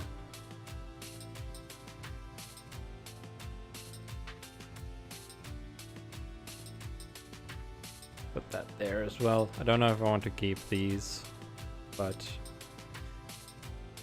right. Let's now we instead of placing a natural room there first, we place an empty room directly because we're going to build here immediately. And we are going to open up passage between them. And this is going to be a storehouse. And all this does is make it so that all the next room, all the rooms we build on this floor after this will cost half of their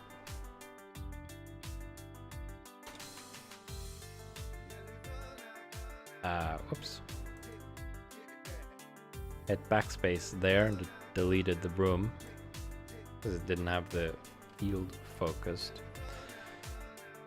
Yeah, so all the rooms we build from now on this level cost half, which is very good. Going to open up some possibilities for us. This cost 15 though, so we now have 11 resources left.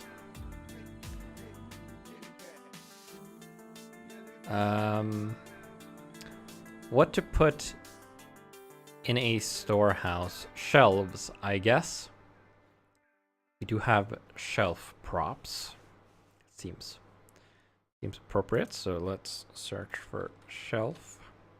We don't want bookshelves because this is not a library, so we'll just use empty shelves. Should it be an organized storeroom or a chaotic one?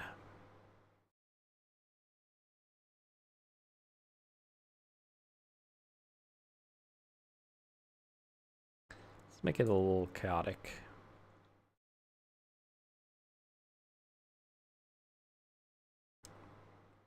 These may not be the most organized dwarves.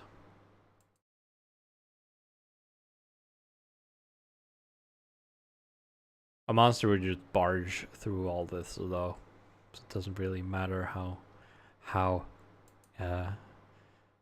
obstructive these shelves are. Something like that. Looks good. Could also place some boxes, I guess. Yeah, let's place a few boxes. We'll just have these ones. Good. The music ran out.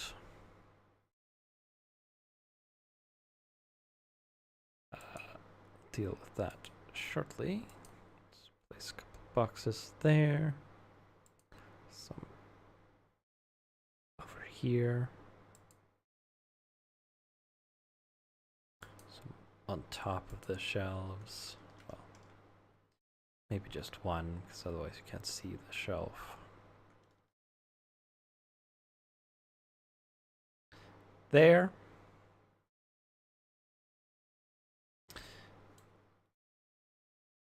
All right. Let's restart the music.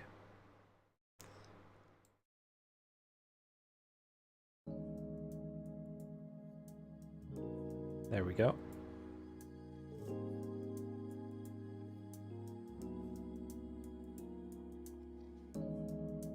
I still don't know if I can be heard at all. I'm still assuming that I can. Okay, that's that.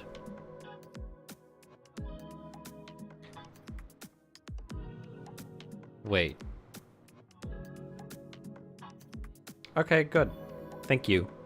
I think I did bad math here. We were at...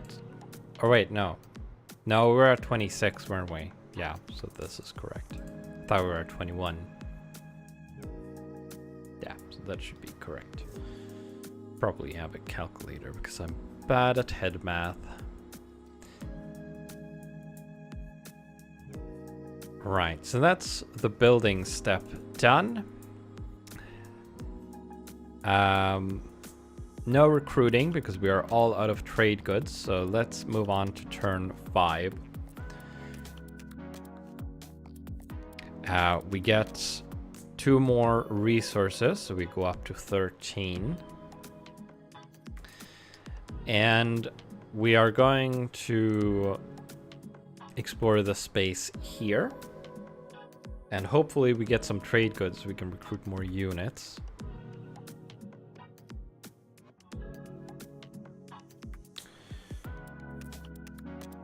Three of clubs. Another natural formations. Oh no. Natural magic in cave plants, crystals, or the air itself. Roll 1d4. 1d2, I mean.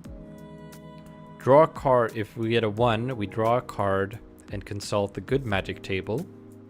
If we draw, or if we get a 2, we draw a card from the bad magic table. That's basically a 50-50 of something good happening or something bad happening. I don't like that. Because I've looked at the bad magic table and there's some pretty bad stuff in there. Although there was some pretty good stuff in the good magic table. So what I'm going to do here, I don't want to flip a coin. I don't have a coin to flip. So once again, we're going to take this very same d4. And if I get an even number, we get a 1. And if I get an odd number, we get a 2. So even is good, odd is bad in this case. Let's see what we get. We got odd. We got a 3. Great. So I draw another card. And we get a 10 of clubs. So, let's see, where's this table? It should be below here. Good magic, nope. Bad magic. So we got a 10. Doomed. Remove the red joker for 5 turns. Shuffle the black joker into the deck if it's not already in. Ooh. Ooh, okay. Well, that's not immediately...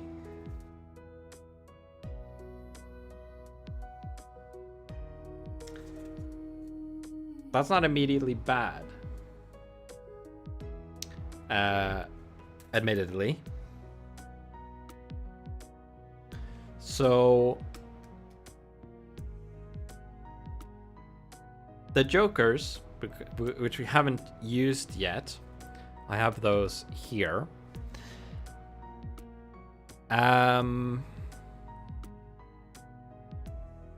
They are for when you breach level 5 to add some extra stuff that can happen. And I don't remember, I read about it in brief when I skimmed this PDF a while ago. Like last week or something. And I presume that the black joker is bad because this magic it says doomed.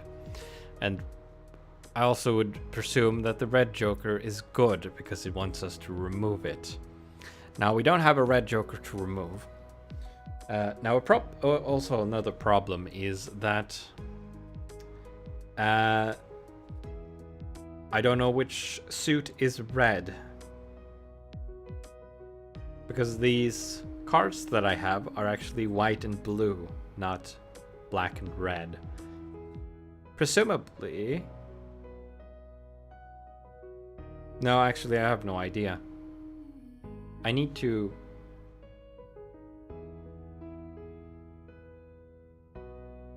it did say, yeah, okay, no, wait. Nope, just as black and red, where you roll a 1d2. Okay, so I need to look this up then. Card... Because I need to know which one is supposed to be black and which is supposed to be red in this deck of cards that I have. Card suits. So I need to look at a regular deck. Okay. Oh wait, no. I know that clubs is black, which it is. I see that now. Just looked up a picture. Clubs and spades is black, and hearts and diamonds is red. And the clubs I have here are white, which means that the white cards are actually black, and then the blue cards are red, which makes sense. The black cards are monochrome, and the red cards are colored in this deck because they are blue. So now we know which Joker is which. Now I need to go back and see what it said. Remove the red Joker, shuffle the black Joker in. So we need to shuffle the white Joker, in our case, into the deck. I'm going to put it between these two cards. I'm going to stuff them into the middle, bottom middle somewhere. Wanted to, but don't want to get this Joker for as long as possible, preferably. I'm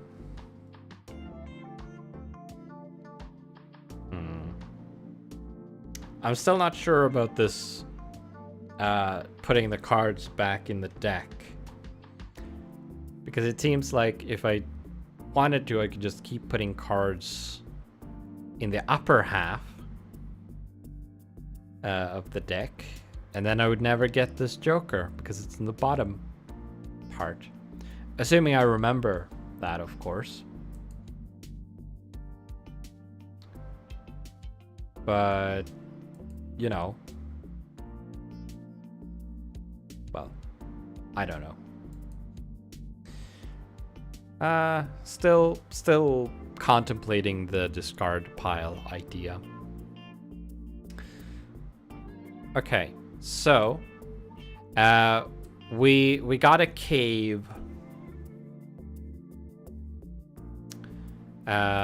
with magic in it.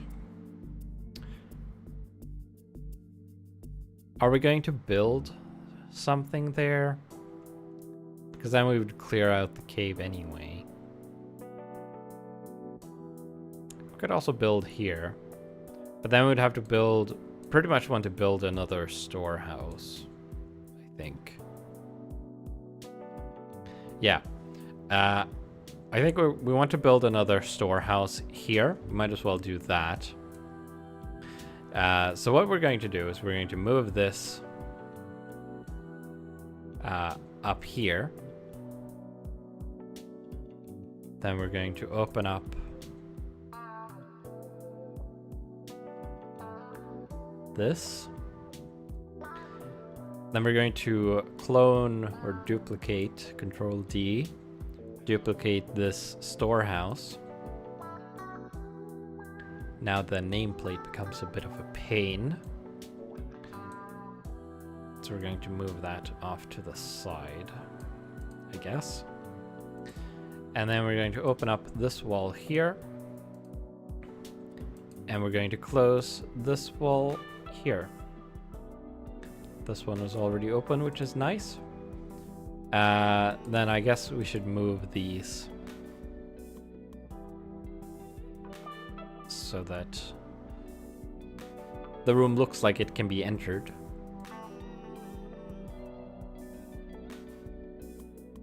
Somewhat.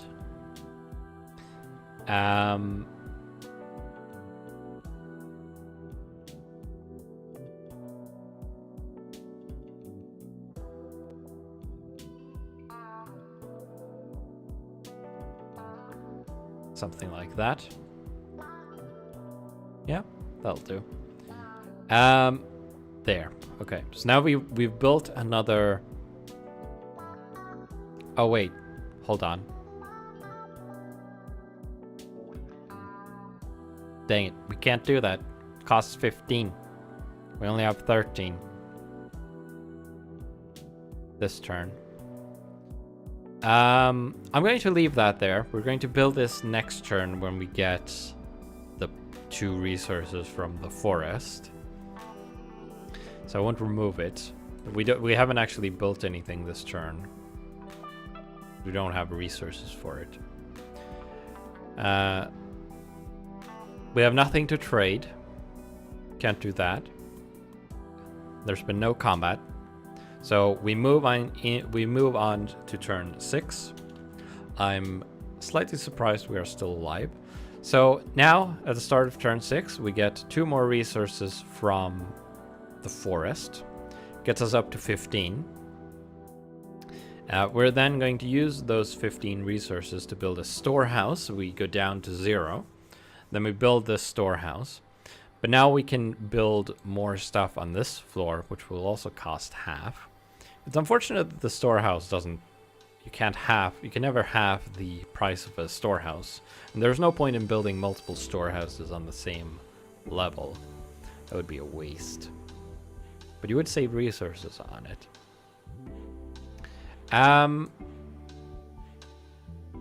Right. So we have no resources. We're going to explore. We're going to leave the cave kraken alone still. Need to update its nameplate. Remove the S. That's still a huge pain over there, but it leaves us alone, so we'll leave it alone for now. Let's explore the space here. And we'll go in from the storehouse. So let's draw another card. Ooh. Oh, 3 of diamonds. So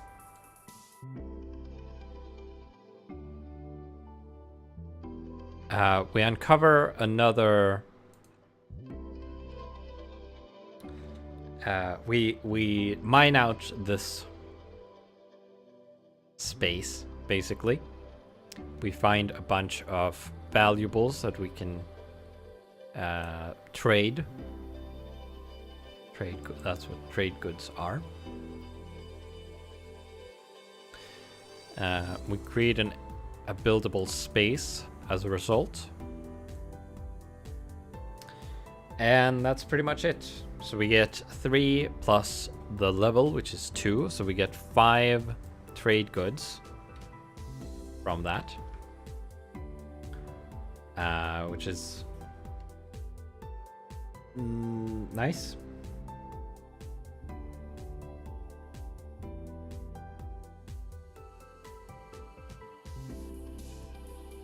Put that back in the deck somewhere.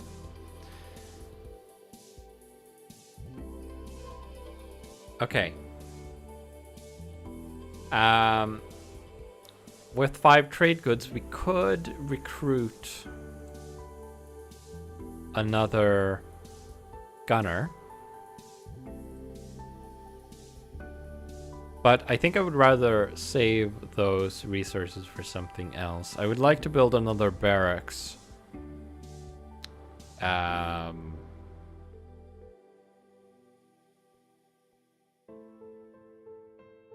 To recruit soldiers.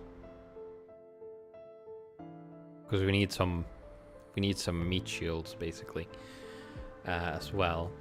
Because the gunners are good because they can attack without getting attacked in return, but they aren't very powerful. We need some soldiers to actually block the way and deal some damage, because I don't want to put the gunners in harm's way as well. They are good at attacking from a distance, the entire point of them. We'll probably build another barracks out this way. We're not going to do anything more this turn, on turn 6, so let's move on to turn 7. Turn 7 gets us another 2 resources, but we're going to need more than that. Actually, I was going to expand the map and explore here, but let's explore this space first. Let's draw another card. Ooh. King of Hearts. That's, well, that's resources. Oh, right. That's resources. That's good. What's a king worth? It's 10, then the knight is 11, queen is 12, king is 13? Is that right? I don't know cards. I think that's right. Sequentially, that would be right.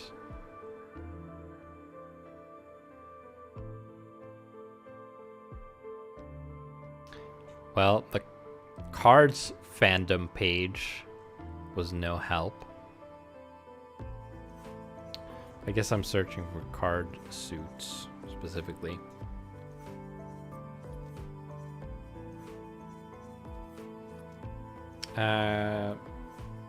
Card values was a bad search term.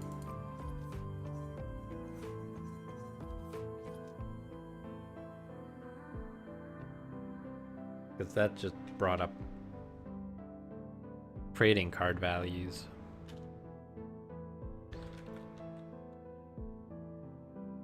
I guess it's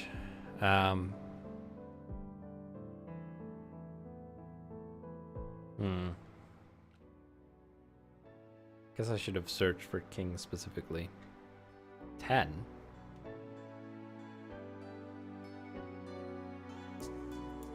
Oh, blackjack. Wait.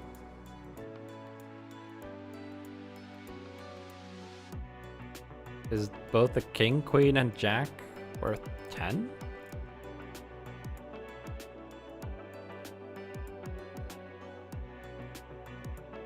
Or is that in specific games?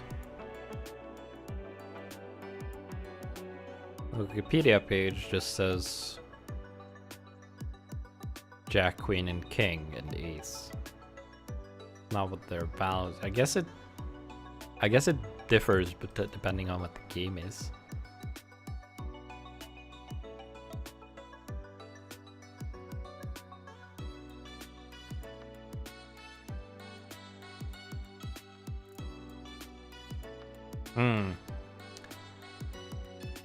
It says it seems that generally they are worth 10. But I'm not sure I like that. Seems like they should be worth more. Because sequentially the jack comes after 10, so that would be 11. Then it's the queen, 12, and king, 13. And then the ace is a 1 or the highest, which would be 14.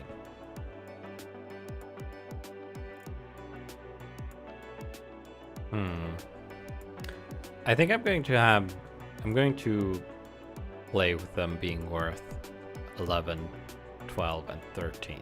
So in this case, we got a king, which I don't believe I showed.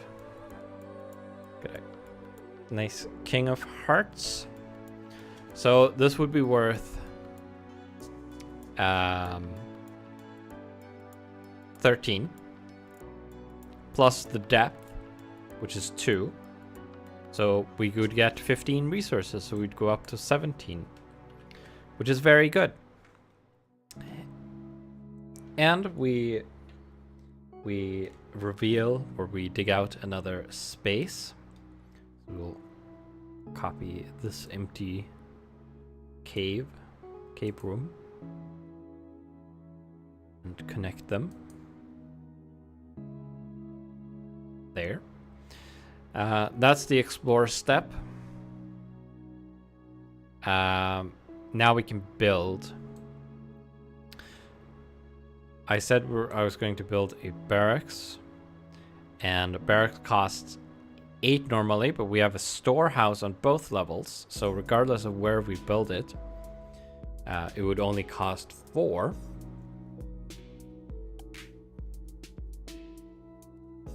So let's see. It would be safer there because, but it would also be longer. It's more beneficial to build it here because the soldiers would be closer to where the action would be. I'm probably going to continue digging down from the center column, although it might be also be good to create a bit of a labyrinth. Probably also be good to have if a monster wants to get up to the entrance, would have to go through this barracks. Then we could move the gunners down here and they could shoot through here. And they could even shoot. Yeah, we're going to do that. So let's build a barracks here this turn. So now we're going to first let's spend the resources. So we would go down from 17 to 13. We would lose 4 resources. Then we're going to delete this cave room. And then we're just going to clone this barracks. We also get the gunners, but we are going to delete them.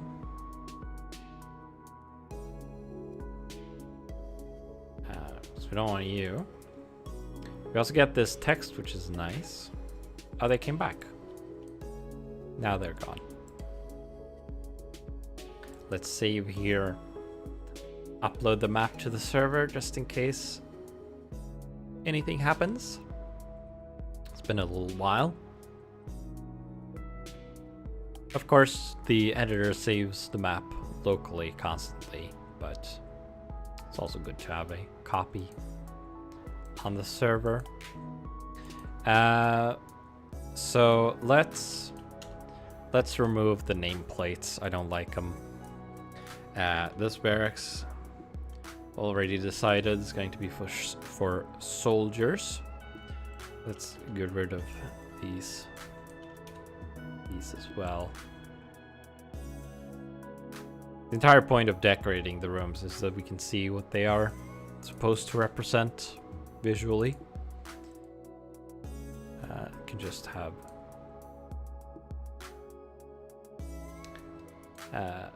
if I need to know more specifically or remind myself what a room is supposed to be, I'll just have to select it.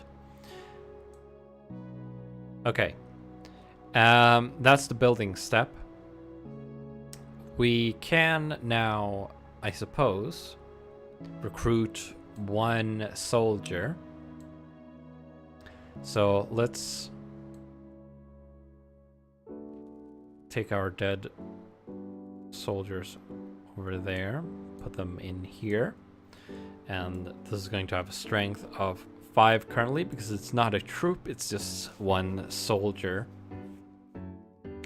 at the moment, but he's going to get some friends soon. That costs us our 5 trade goods that we have, but it is better than nothing. We could also trade some resources for trade goods, get some more, maybe recruit 2 soldiers. Not that 2 soldiers is particularly useful. We'd also need to trade all but 3 of our resources to get 5 trade goods to recruit another soldier. I don't think that's worth it. We need to build more things soon. So we're going to end the turn there. We move on to turn 8. Get another 2 resources. I just noticed that resources is misspelled. An extra R snuck in there. No, not an extra R. The R was in the wrong place. There we go. Now it looks correct. It's in the bottom right of one of my screens. I can really see it. Move it over here. Got some extra space. See it better. There you saw my little notepad window fly past there. There to go. Just noticed it on the stream replay I have.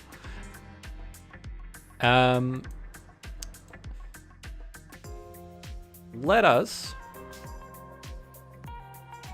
explore this space here.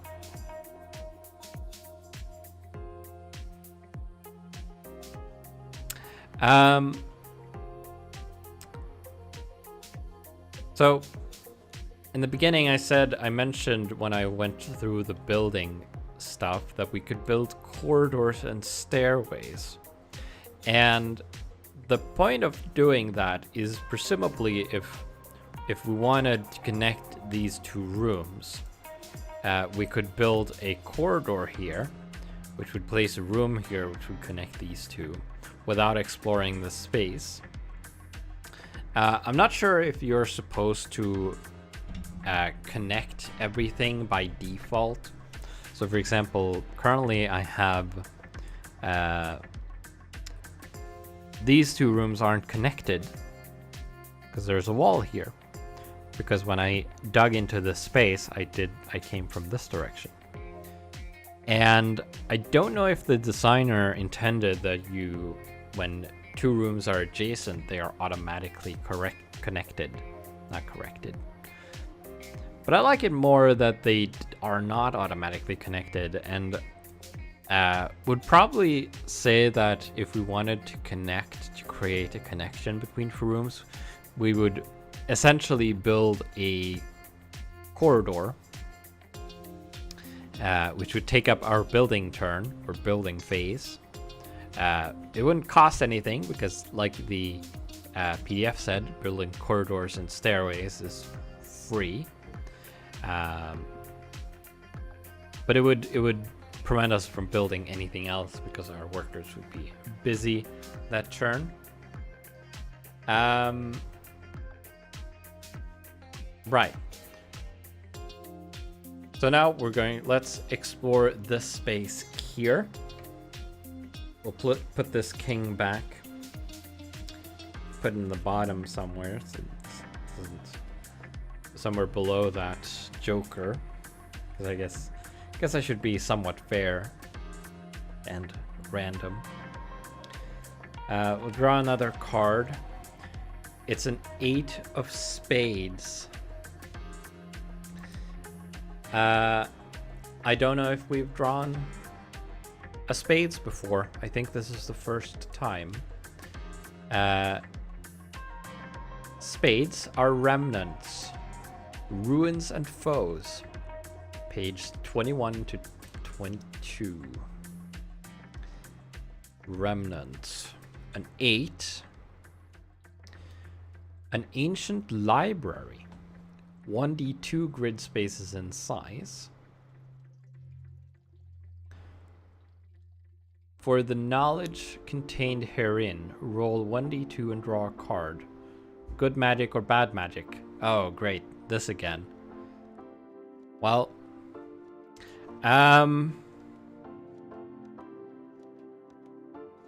okay. So a remnant, a ruined, it's an ancient library. Now we get to do some decorating. Let's put this back somewhere near the very bottom.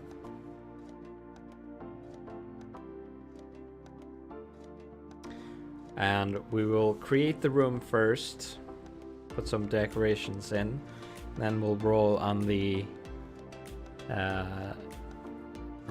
old table to see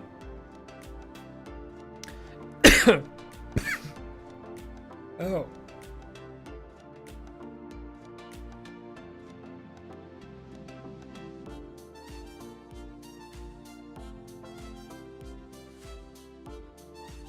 Ah. Oh dear. I think sitting here talking for nearly... Oh, what's it been? Almost 3 hours now. It's taking its toll on my voice. Should probably stop soon. Oh, before I wear it out completely. That was very unpleasant, actually. Sorry about that. Anyway.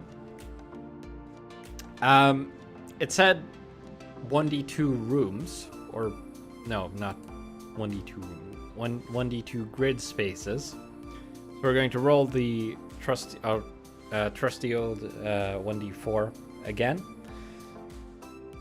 Nice purple one that we've been using. And once again, if I get an even number, it's a 1. And if I get an odd number, it's a 2. And this is just to determine the size, if it's 1 grid space or 2.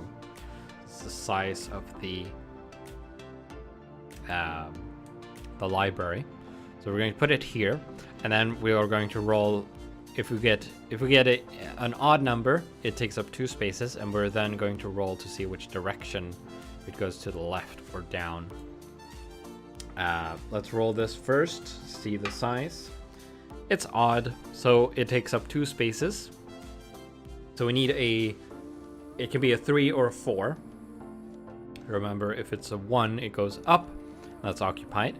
And if it's 2, it goes this way, that's also occupied. So a 3 or a 4 is what it can be. So I have to re-roll if it's anything else. That's a 2. That's a 4. So it's going to go to the left. It's not a deep library, it's a long library. Which means this means I need to expand the map a little bit more. Like that. And now comes this is a little interesting, because now we have a remnant. And like I said, a remnant is a ruin. So now we have it's not a cave, but it's an old structure. So now we need to design something that looks constructed, but old. And once again, I'm going to extend this room. So we use 1 room for this whole thing. So 1 grid space is 1, 2, 3, 4, 5, 6, 7, 8, 9, 10 squares across. If I want this 1, 2, 3, 4, 5, 6, 7, 8, 9, because we're not going to go all the way out.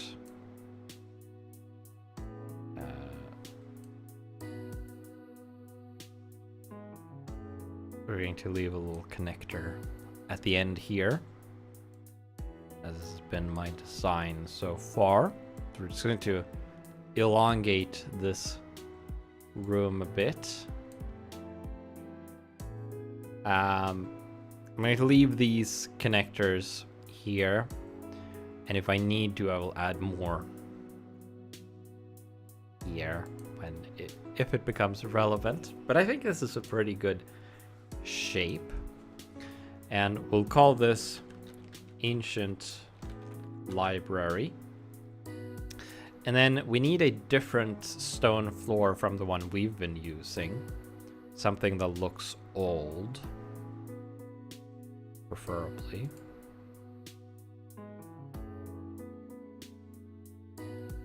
That's too bright. Is there a broken stone? Oh, this is this? No, this is worked stone. Oops. I looked, saw something called aged stone tiles. That's pretty distinct, though.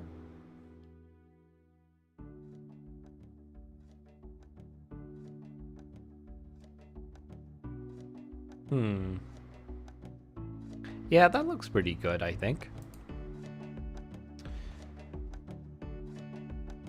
And then, of course, since it's a library, we're going to need some bookshelves.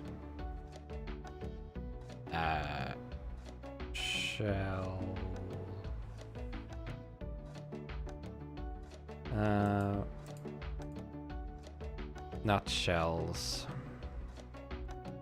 Let's just use these bookshelves. Let's turn off rotation and scale randomization and put them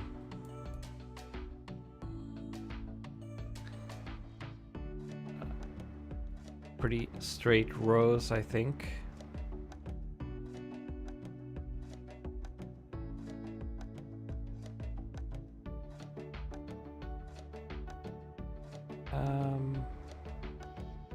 Doesn't quite align. It's annoying.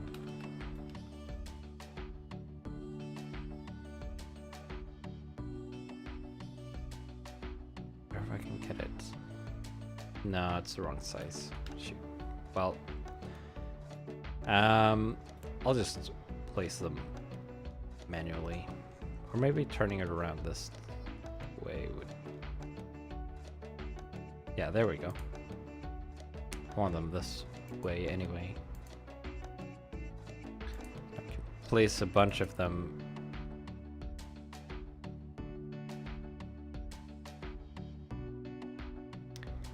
I don't know why sometimes when I click, it doesn't actually place them. Like right there, it looks like it places them, but it kind of lags out and doesn't actually. There, did it again. Not sure what is up with that. Now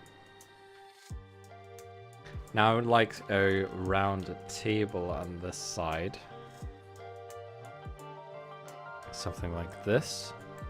Right in the middle. That's not actually a round table though, that's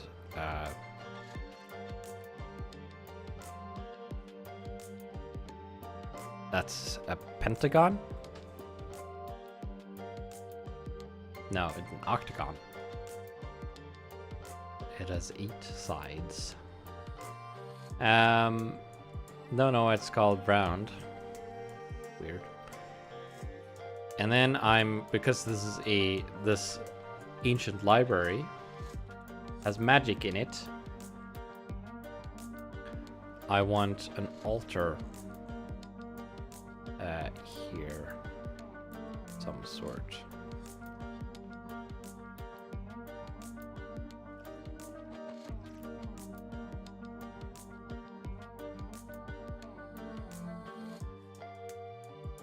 Let's put a glowing altar in the back there.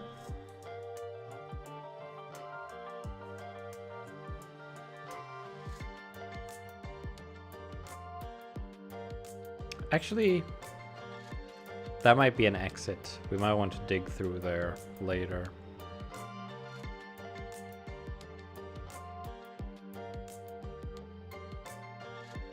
Let's do this instead. We will get a carpet.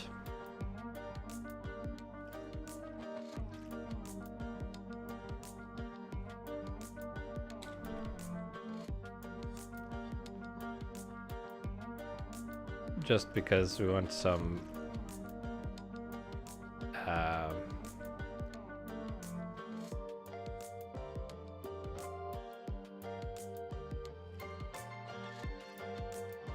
that's not centered. I want it to be centered on on this tile, so somewhere there. And we're going to put this in the middle. Now it's going to end up underneath the carpet because we placed them in the wrong order. So now we have a glowing carpet. I want the altar to be on top. There we go. I think I might colorize the carpet.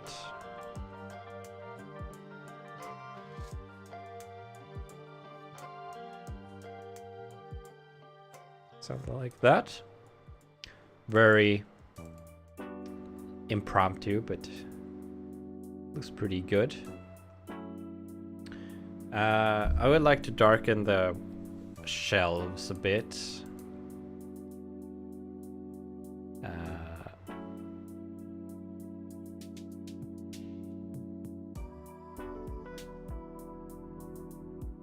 Don't know what's up with the snapping now. It doesn't want to snap to the center. Let's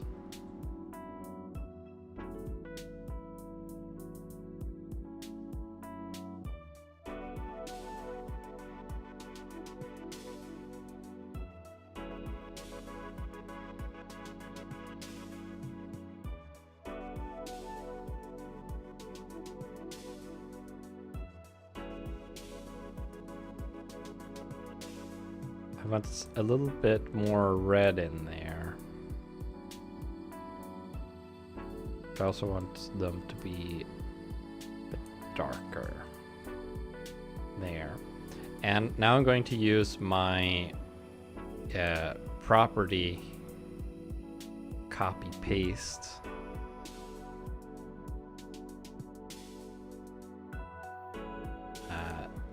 to transfer those settings to the other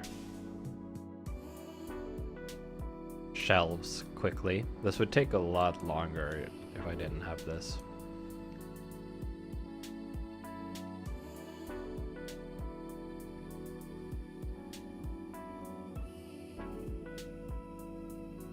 I'm very glad I made this. I think this looks a lot better because you couldn't really see the shelves. Kind of blended into the floor too much before.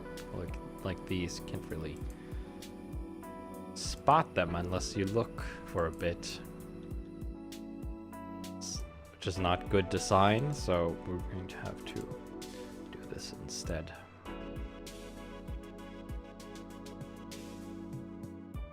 Really glad I made this script. There we go. That's going to be our library. We'll open up, break through this wall here.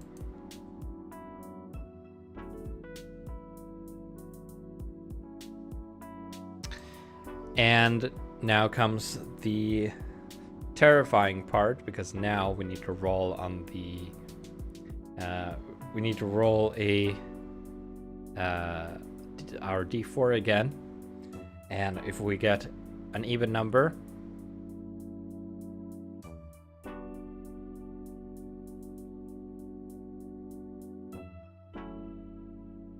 yeah, I got a little confused there. I'm not sure what I said before, but even is good, odd is bad. We'll just keep, that's what I said last time, so I think so. Just keep going with that. Get a 1. That's odd. That's bad. So we get another bad result. Bad magic table. Here we come. Hooray. I drew a card and I got a 5 of clubs. Doesn't matter what the suit is, it's 5. Mortex Magma Drill. A pillar of lava melts through 2d4 grid spaces below the room where this spell is discovered, destroying any rooms in those spaces. Ooh. Okay.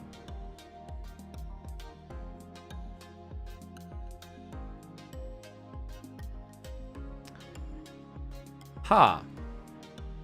Well.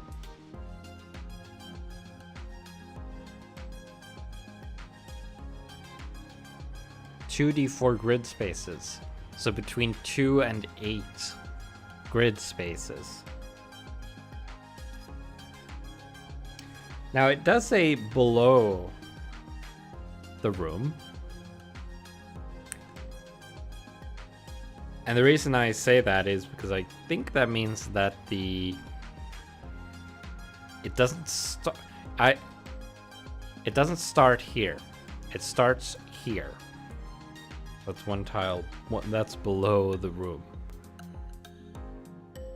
So it doesn't affect the library. Not that it matters. Also, it kind of... I guess we could choose one of these spaces, but I put the altar here, so I guess it would be here. Now, fortunately, we don't have any rooms here, or they would be completely destroyed. It would be a pain to deal with, because that's potentially a lot of lava. It is an obstruction, however, because we can't go through it. But I don't think it will matter too much. So, here's now 2d4. I'm going to roll them. And the total of them is the number of tiles below here that we need to fill with lava. So let's roll these dice. A 4 and a 3. That was almost as many as we could have gotten. This is going to be a very long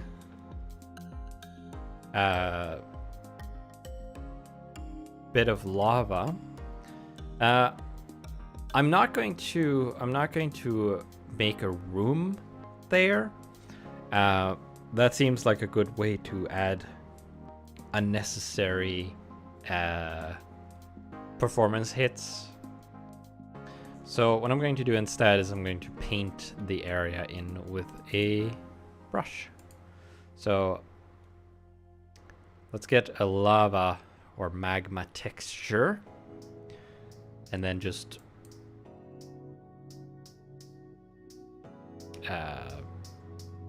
you know. So we want 10 spaces. Actually, probably more like 8. Why is it not visible? Oh, there we go. Okay, so the issue is how far down do we need to go? We need to go 7 spaces down from this space. I guess I could just make it a square.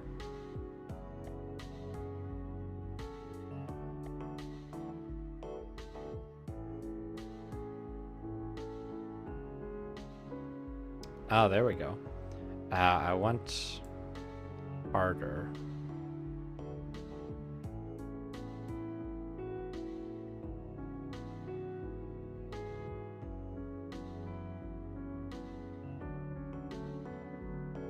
That's 2 squares.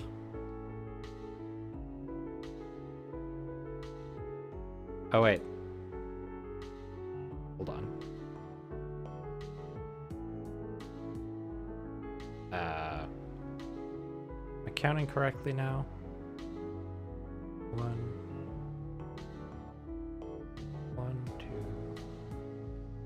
2, 3, 4, 5, 6, 7, 8, 9, 10. Oh yeah, it is 8. Because it's 1 on one side and 1 on the other. That's -2. So we're going to... That's only 2 of 7.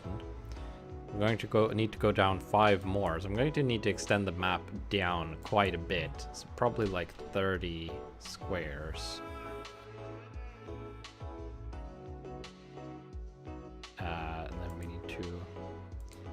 continue editing this brush.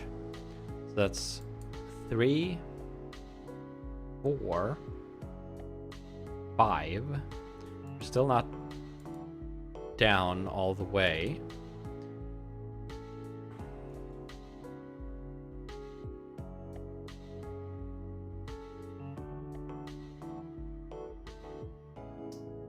Six, 7.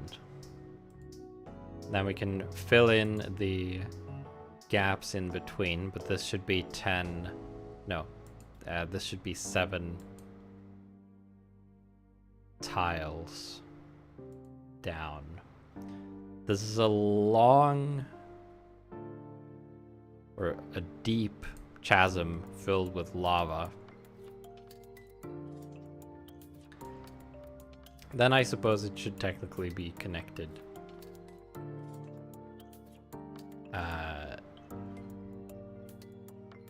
To this room. Oh, World Anvil is reading.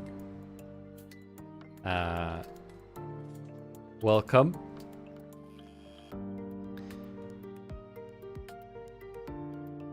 We are playing Delve. Yep. Hello, Lara. This is indeed Delve. I've never played this before. This is my first time. It's going pretty well, except we just had a bad spell create this 7-tile long swath of magma, which is going to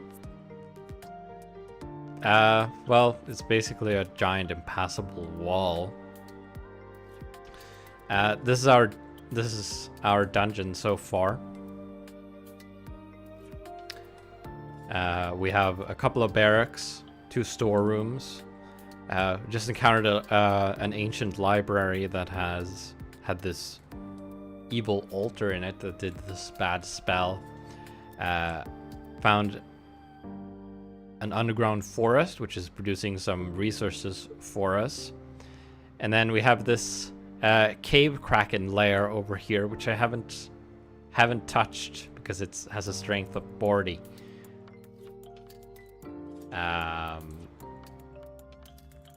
I guess actually that should have a strength of 45, I now realize, because I didn't add.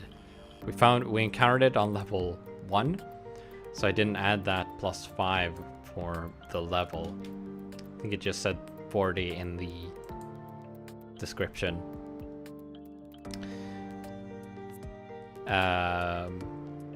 So that's actually a strength 45 creature. So now we fixed that. Also didn't update this. This should say 1 out of 10. There's 1 soldier living there currently. Okay, so that resolves this whole thing. We can use the library space still. We could clear it out if we wanted to and build something there in these 2 tiles.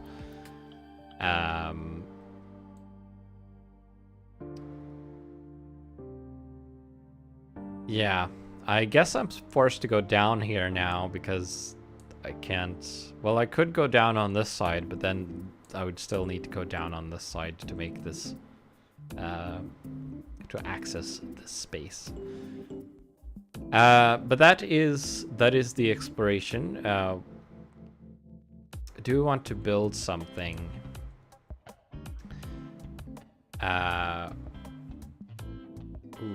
Could build a hospital here,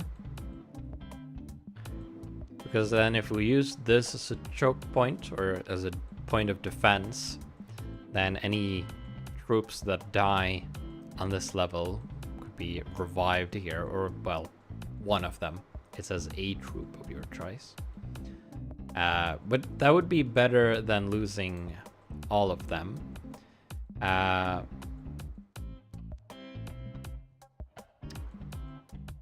Units in a room connected to a kitchen get 50% strength during combat. That would be useful as well. Kitchen costs 8. Ooh. A hospital costs 10 resources and 10 trade goods. It only costs 5 resources for us because we have the storeroom here. But we don't have any trade goods right now, so we cannot build a hospital. We could build a kitchen though. That costs 8 resources normally. It would only cost 4. We definitely have that, so we'll build a kitchen because that would increase the strength of our troops by 50%, which is, it's not double, but it's a decent number nonetheless. We'll build a kitchen here. Yeah.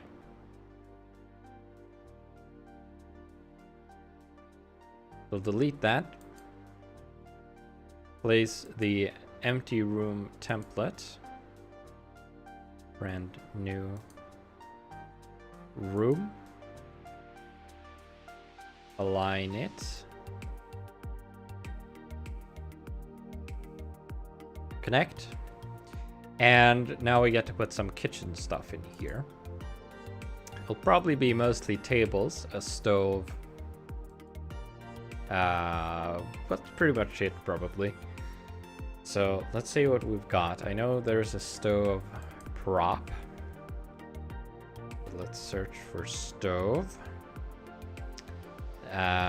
Future, no.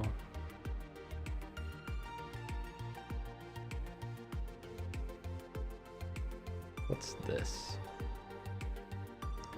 This is not quite what I had in mind. It's less of a cooking stove and more of a living room stove. I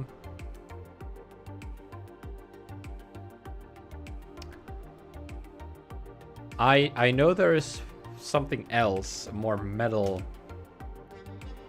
type of stove, but maybe it was called something else.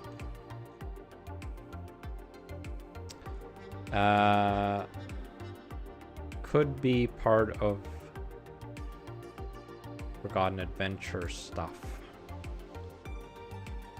but I don't think so. Cooking appliances. They do have a stove. That's not what I was... Oh, maybe this is what I was thinking about. It might be. I don't remember. Anyway, I like this lit up one. We'll put like, it's a big kitchen for our entire hold, so we'll put 3 stoves, 3 lit up stoves there. I wish it had the square ones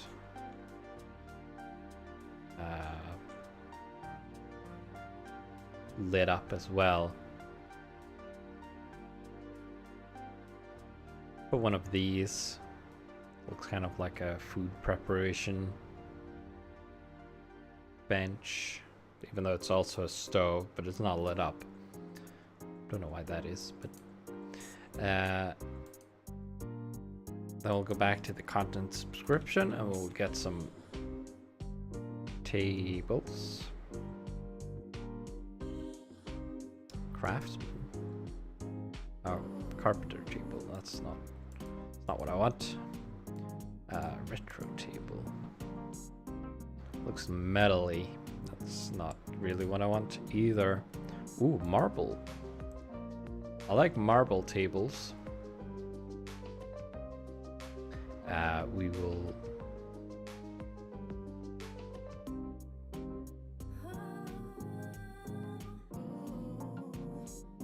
Still don't know why it does that.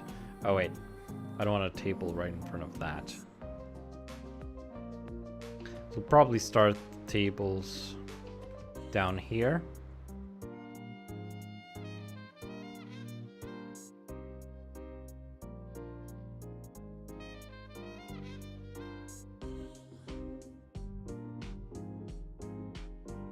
Wait, what?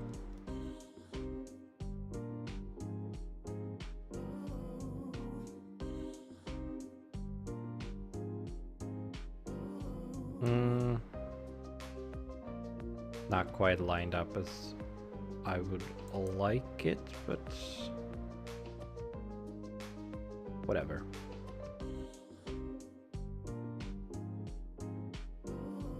Maybe put some across here just to fill out some space. Can't get them to blend together, sort of. Placing them manually. But that'll do. Good enough. And we'll also name this room kitchen. Now I have to remember that all the soldiers, as long as they are in a room that is connected to the kitchen, they get 50% more strength. So basically that means the gunners have an additional 6 strength, so they actually have 18. Probably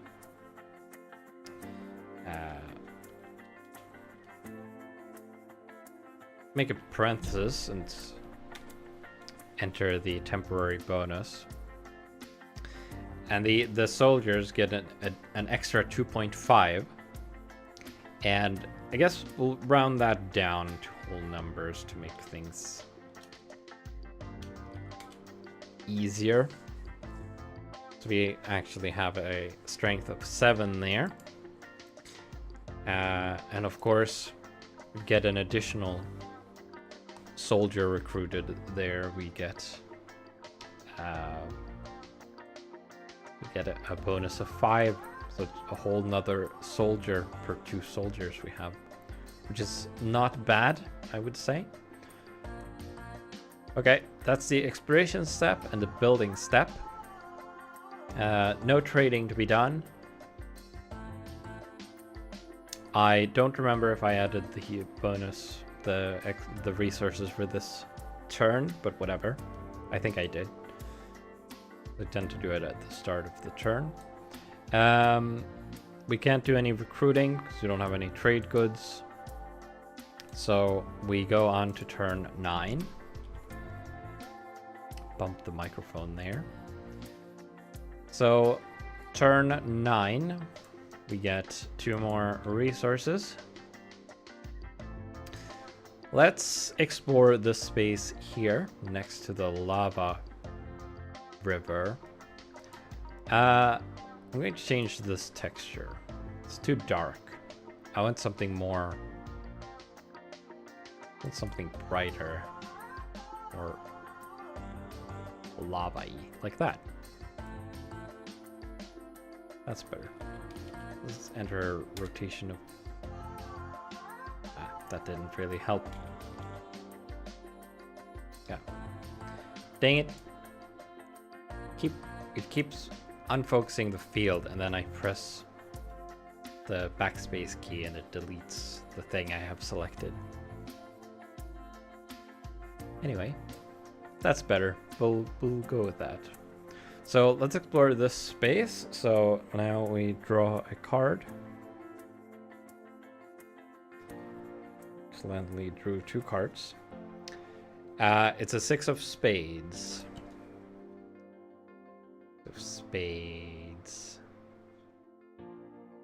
There, 6 of spades. Spades is, was that remnants?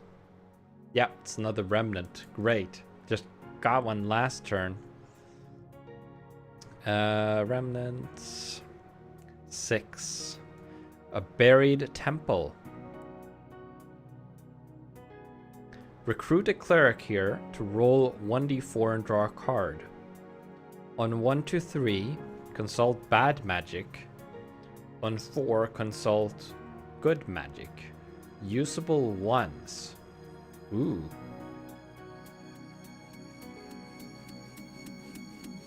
Ha! That's interesting. So we get a buried temple. We can recruit a cleric there once. But if we do,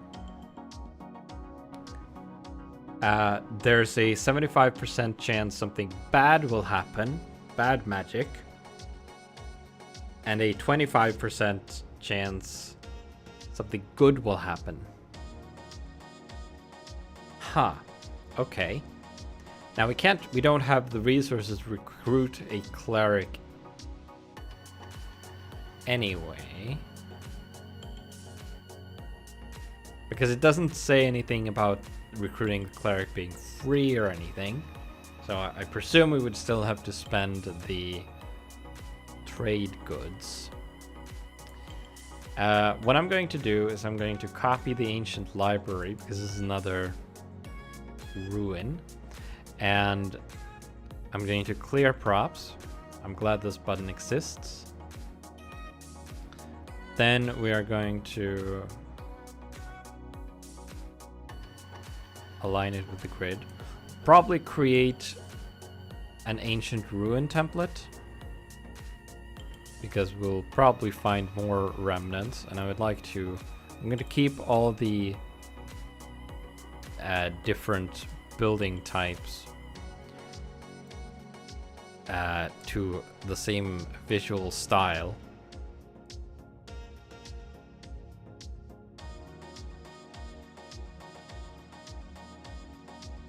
There. Then I'm going to remember to close all the walls this time. So create a room template for we'll call it Ancient Ruin, or actually we'll call it a remnant, and then save that template. Tag it with empty remnant ancient ruin. Something like that. It's not too important what the tags are. I don't have that many templates at the moment.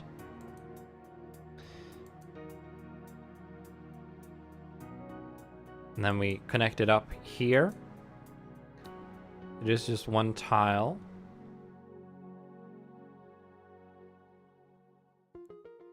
Okay, so a temple. I'm thinking we need an altar. And we need pillars.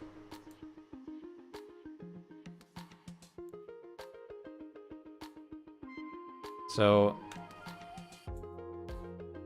let's get some pillars. Sierra Dark Lord pillar will do fine. We'll just put them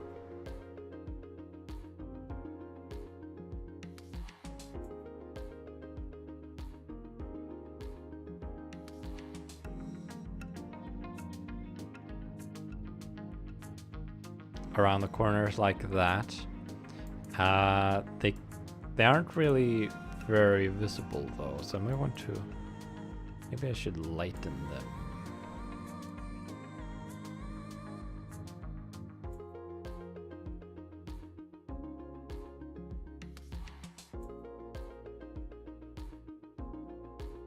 White pillars. A little yellowy. Kind of like that. Let's copy that style. Apply to the other pillars.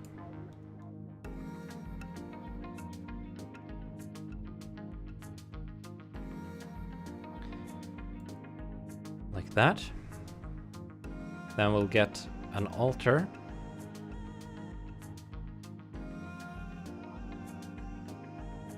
Again. We'll use a different one from the library though. Elven altar. It's probably not an elven temple, but do I want a carpet underneath? Platform maybe? Wasn't there a platform? Oh, there's a... Alright, there's Dwarven altar.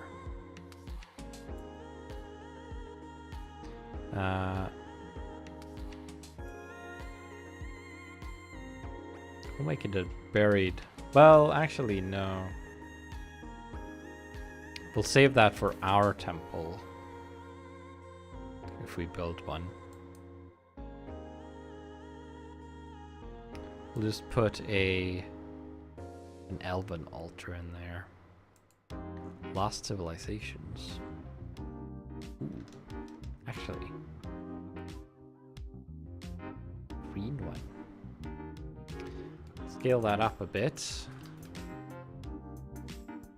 It's a little more visible. Maybe double size. Not 20%. Yeah. There we go. Kind of wish there was a blank one that was glowing without the cloth over it, but whatever.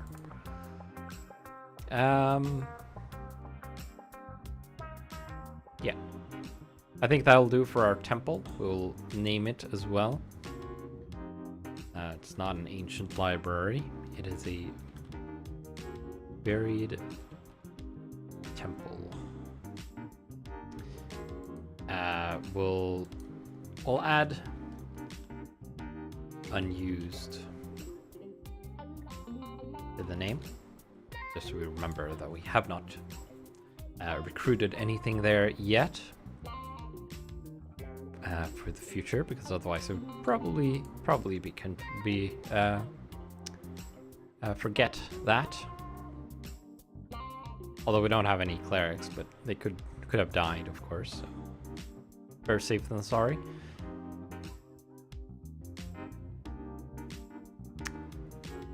Okay.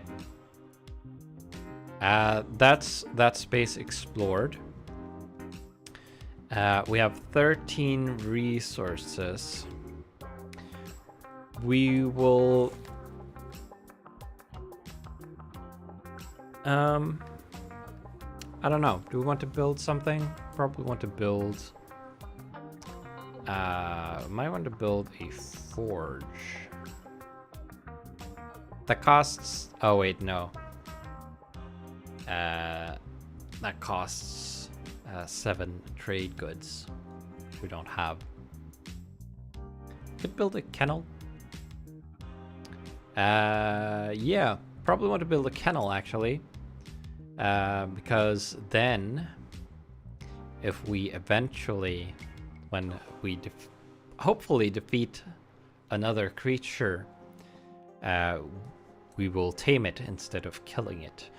And they will then be under our control. We can use it to defend. We'll probably put a kennel here before the barracks. Yeah. Yeah, let's do that. So we'll build a kennel here. The kennel costs 5. We'll have that. I guess we could keep track of half resources.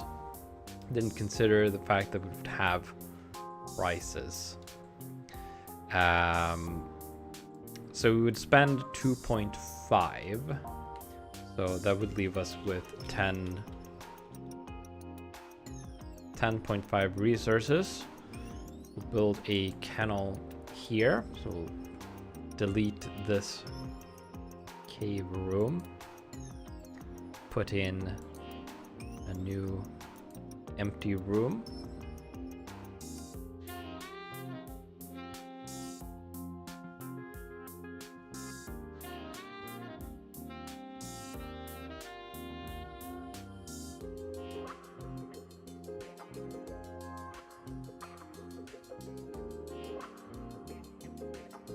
Then we will hide the relevant walls.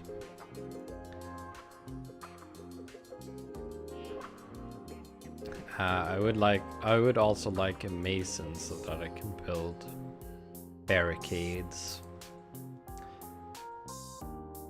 Could have built one. We can actually build one still because it costs 10. We could build a mason here. Or we would have to explore here. Right. Oh, didn't actually hide this wall. Thought I selected that. Kennel. We need some cages, of course. That's pretty much it, isn't it? Can't really think of anything else that would go in a kennel. Let's just put some cages in it and call it rabbit cage. Cage with bird.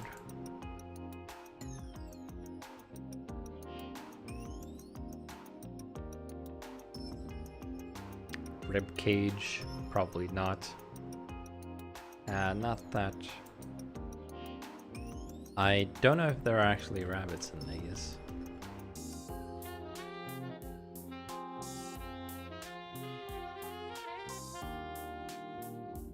I can't tell what that's supposed to be. Why aren't there any cages with nothing in them?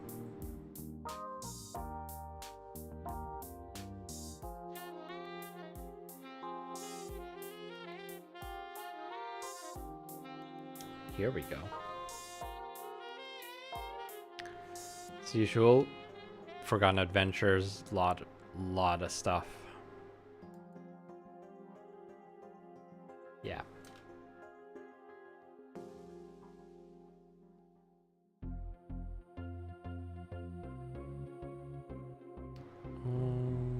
Cage, metal, ray. These will do. Now we can recruit hounds in the kennel. And we can recruit 5 of them. Or, like I said before, if we defeat a creature, we would tame it instead of killing it, and it would then be able to live in an unoccupied kennel, but then that kennel would be full.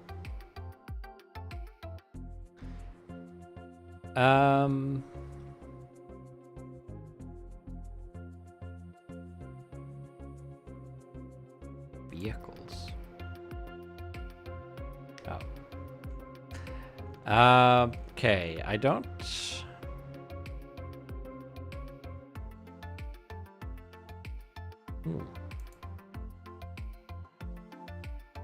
Place some doors on these cages. Could be.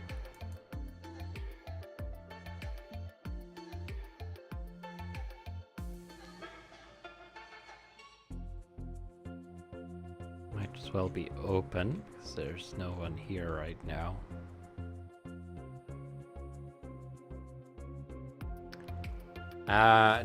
Can't think of anything else to put in here. That would be appropriate.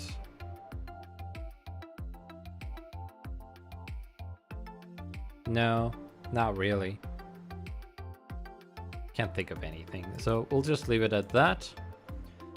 We will name it Kennel. And copy text. There are 0 out of 5 slots used currently. Can hold a single creature or 5 hounds. So essentially the creature takes up all 5 slots. We'll see it like that. That's that.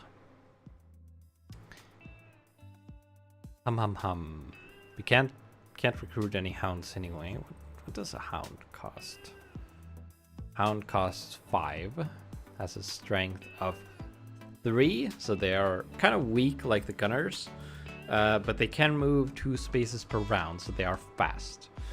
But we'll probably save the kennel for a creature.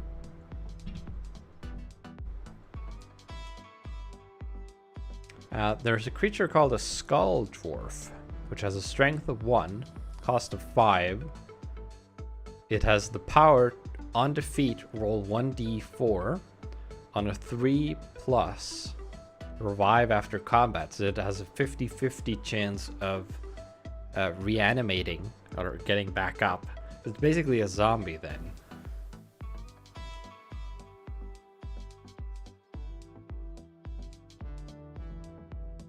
Interesting.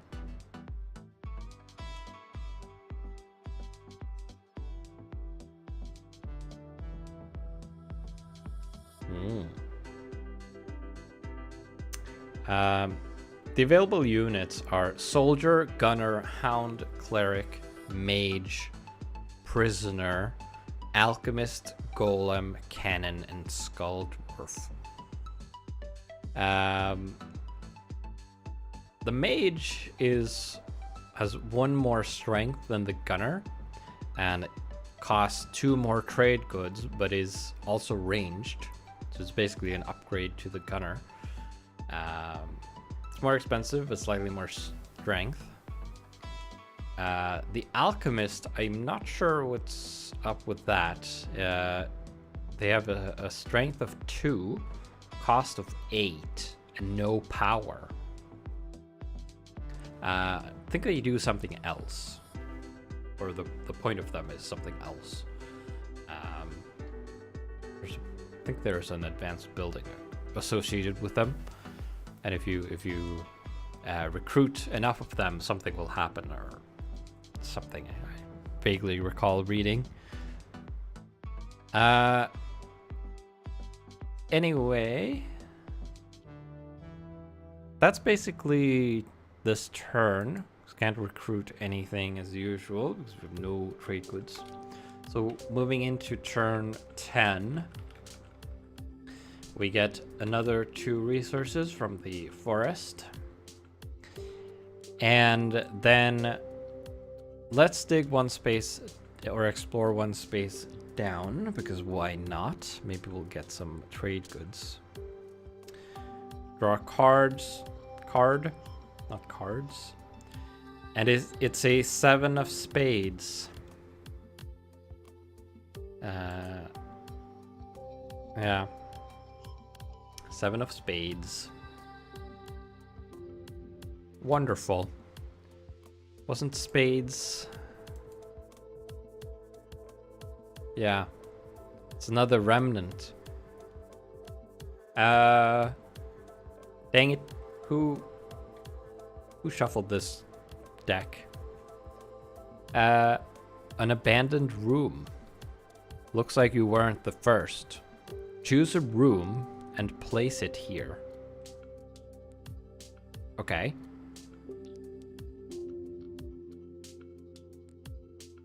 Well, that's pretty good, I guess. That means I could just choose whatever room I want. I don't know about that, actually. I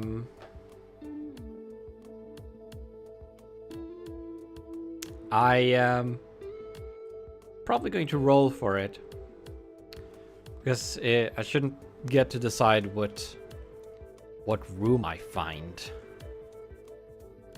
So we're going to have a look at the room list. I'm going to create my own list, my own rolling table. So let's number the different types of room first. So we have unit rooms at 1, buffing rooms at 2,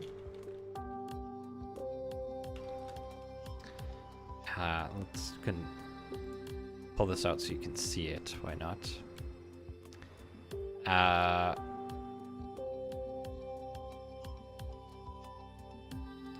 Then we have infrastructure rooms. I guess don't need to write rooms.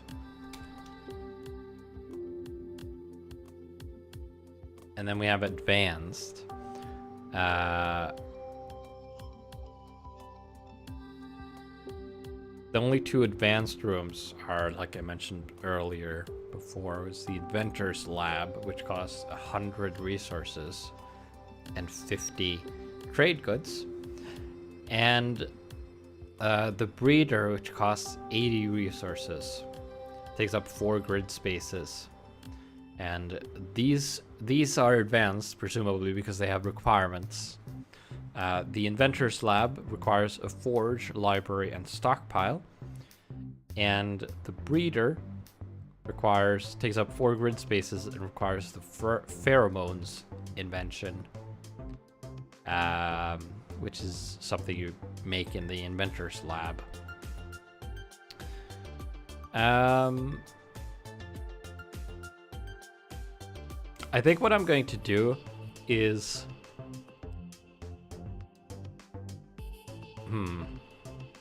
instead of putting this on a D4, I'm going to put it on a D6. And I'm basically going to have the advanced room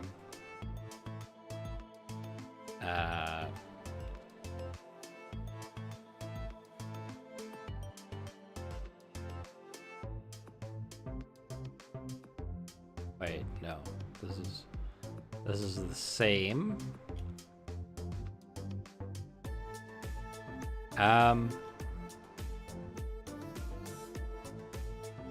Okay.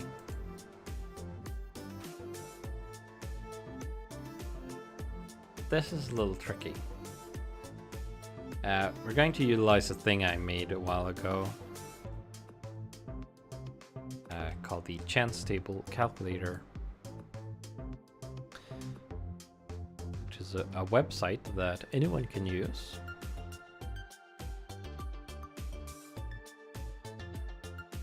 If it loads, come on. There we go. Okay. I'm going to drag that in here so you can see it.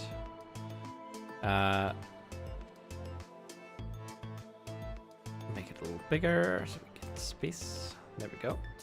Okay, so the chance table calculator is basically something that lets you make lists of roll tables, basically. So we're going to enter in units,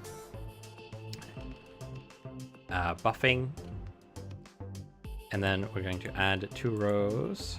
So we start with 2 in infrastructure, and then advanced. And now we have these 4 options, and let's see. If I click on update here, no. Okay, all right. I need to add a weight as well. There we go. So what this does is it calculates, you can assign a weight to each option. And I just now assigned a weight of 1 to each, which means they're all equal. And since there are 4 options, there's a 25% chance to roll any of these 4 options. But what I want is that I want a decreased chance to get the advanced type. So I'm going to increase the weight of the others to 2. So the weight of these is now double the weight of the advanced. And if I now click on update, we now get a 28.57% chance to get units, buffing, or infrastructure, but only a 14.29% chance of getting an advanced. And it's calculated the span from 1 to 7.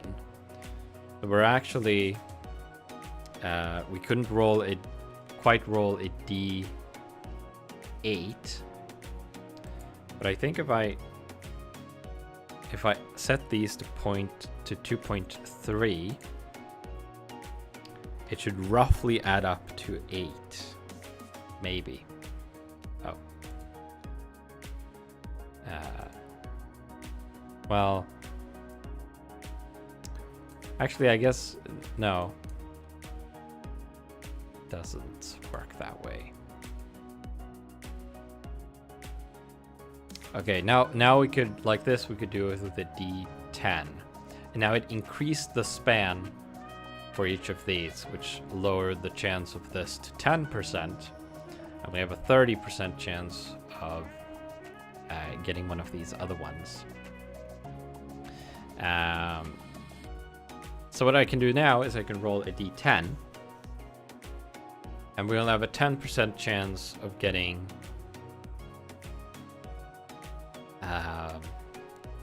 an advanced structure, which would probably be very powerful. So I don't necessarily want that. There's still a chance to get it. Now I just need to find a d10. That's a d8. I think this is a d10. Yeah. Found a d10 here. This has a 0 on it in the 10 position, however. Pretty hard to see in this bright light, which is not really supposed to be there. But this is 1 to 10. I'm going to roll this, and we'll see where in this span we land. Get a 6. I can see that because there's a line under it. It's not a 9.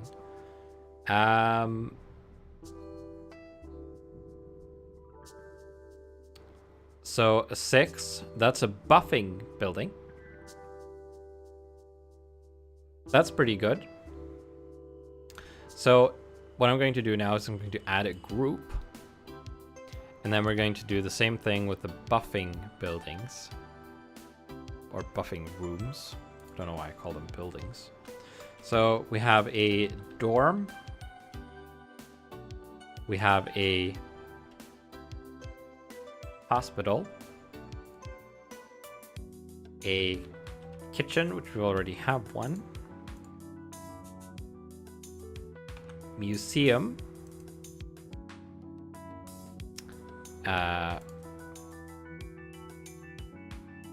Overseer's office, a shrine, stockpile,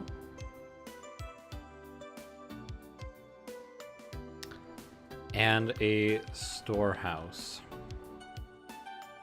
And now I don't really have any preference for one of these, so I'm going to assign them all a weight of 1.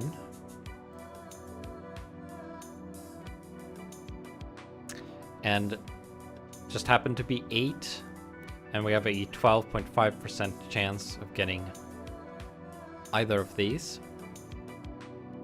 I think this is, yeah, this just increases all the weights, so you can scale things. So now I need a d8. To use the purple one, matching the d4 we've been using. And we'll see where we land on this. A 3. That's a kitchen. Not probably the least useful thing we could have gotten.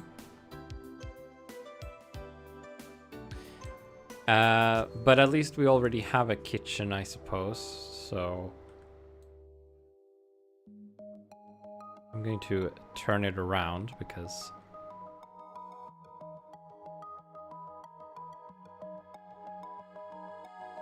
we don't want the stoves to block the entrance.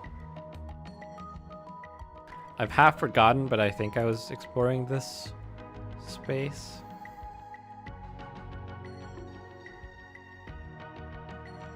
So put it there. Might have to rearrange the furniture in rooms if we break down certain walls.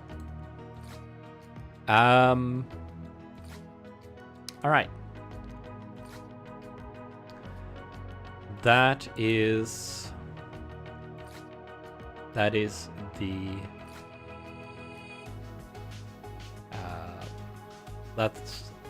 that's the exploration. We found a kitchen. And I don't know if we want to build anything. There was something, wasn't there? What was it? Something I was considering. Oh, there's a treasury. I didn't really look at that. Increase your maximum trade goods supply by 50. So it's basically a stockpile for trade goods. If you have more than 100 trade goods in your supply, draw the jack. Stuff happens. Yeah.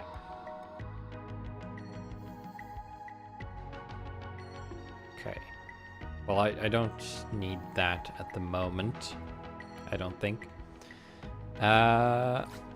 We could build an overseer's office.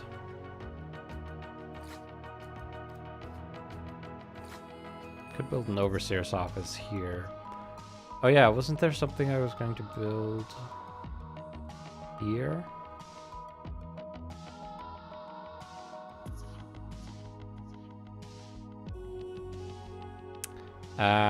Could build a library and recruit mages. Oh yeah, I wanted a mason. I was going to build a mason here. That was it.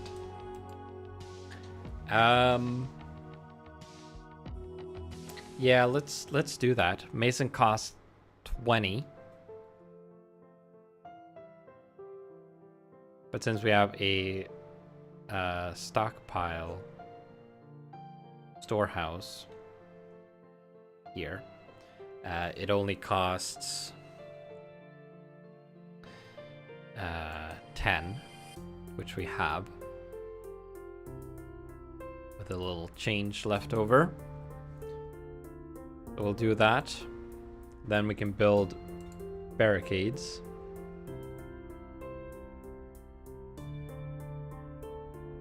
Would probably also like a library.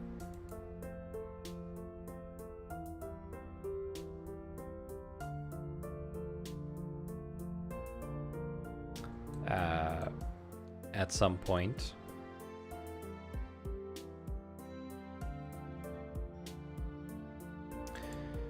Okay, a mason. What would be in a mason's? One of those furnaces for making bricks, something like that.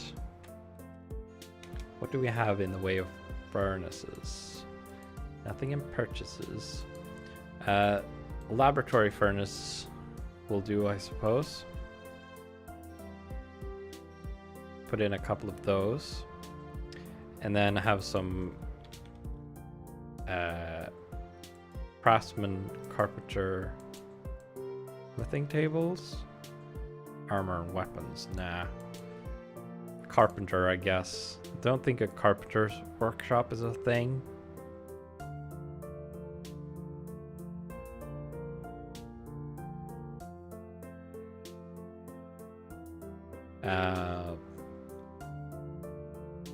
It's just the other one is a forge, so put the carpenter's tables in the masons. Put another set of furnaces.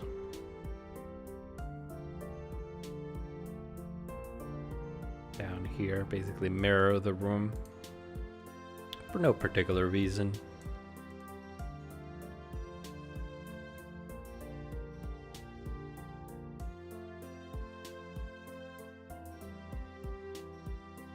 Can make this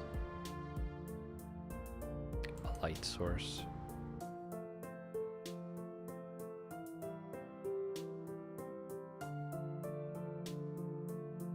Actually, I don't like that. Don't like the light being on top like that. Anyway, that'll do. Then we'll go down to 2.5 resources. That costs 10. That's pretty much it for this turn. So we will go on to turn 11. We'll gain another 2 resources. And then we will we'll dig down into this space because why not? So we'll draw another card. Hopefully nothing super terrible happens. Ooh, the 6 of Hearts. So we just finally get some. Oh wait, no, resources. I wanted trade goods. Dang it. Well, resources are good too. Okay, so it's a 6 of Hearts. You can see there. And we are, this is on, which level is this?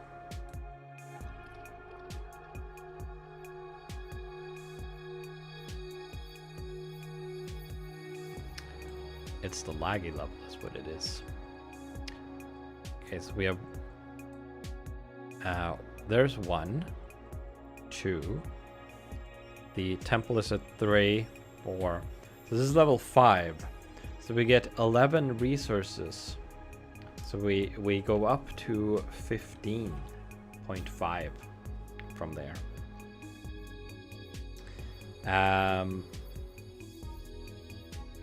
Then we'll put that back.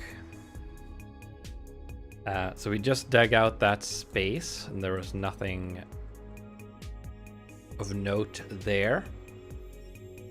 We'll put a natural room there. I suppose I could have called it a cave.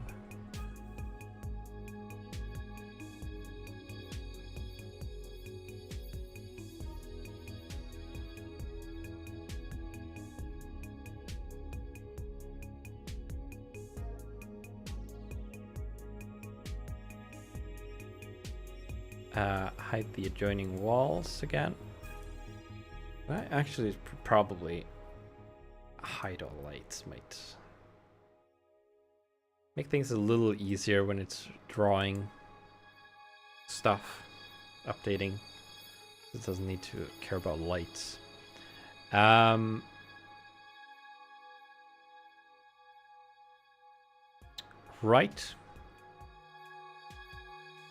Do you want to build anything? Not really. We'll hold off on building anything else right now. Save up a little some resources for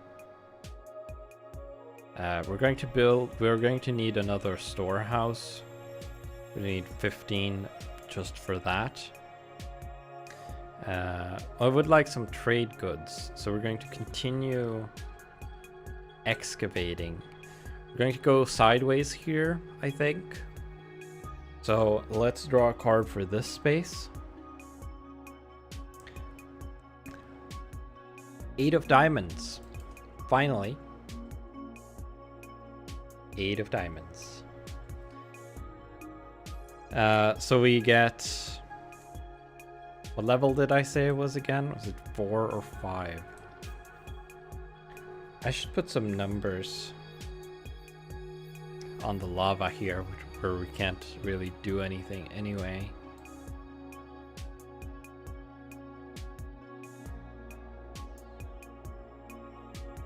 Okay, so 1, so this is 3.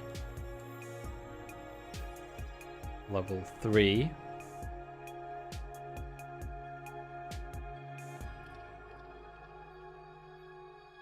This is level 4. And this here is level 5. So it's another level 5. We've got an 8 plus 5. It's 12. No, 13, I mean. So we get 13 trade goods, which is not too shabby, if I do say so myself. Put this back somewhere near the bottom.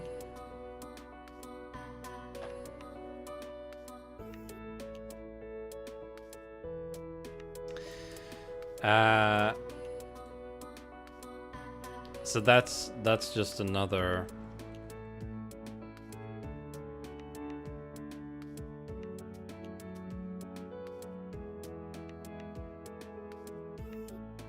I'm not sure what happened there. It looked like the cave had beds in it for a moment. That was odd. I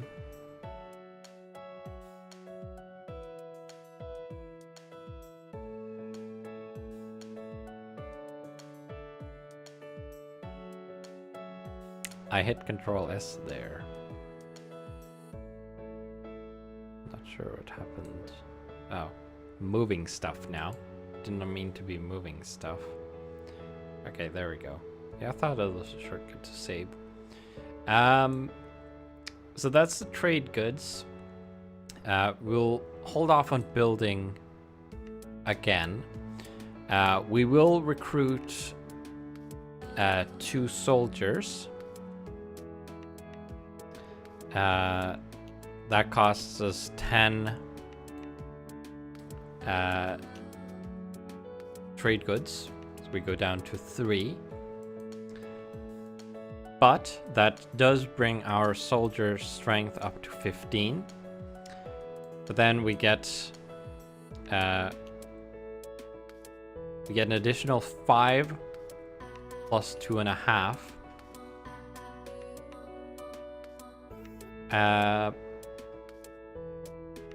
I guess we shouldn't round the strength either if I'm not rounding resources. Just round to nearest half, I guess.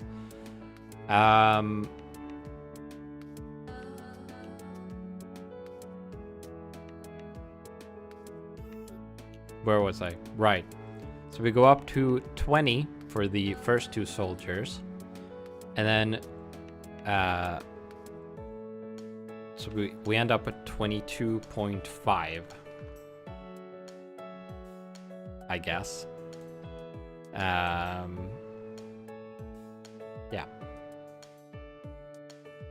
'We'll go with that. 22.5. And then we occupy another 2 slots in here for a total of 3. So we can recruit 7 more soldiers there. No worries.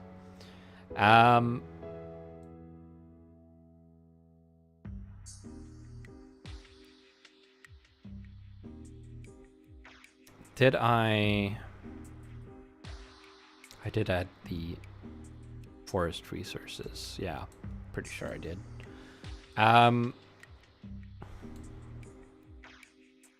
That's recruiting done. We are almost out of trade goods again. So we'll move on from there. And we will go into turn 12, get an additional 2 resources from the forest. And we'll continue digging in this direction. So let's draw another card. 4 of Hearts. So now I can just refer to over here. We're still on level 5.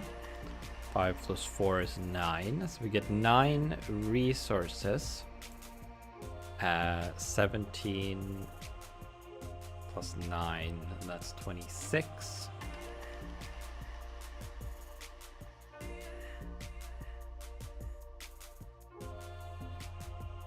Put this card back in the deck.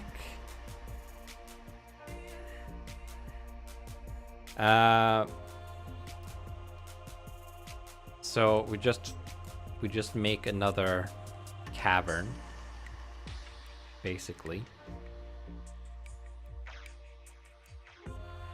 Just a void that can be traversed.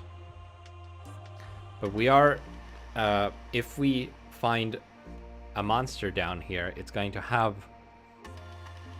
a bit of a ways to get up to our actual hold.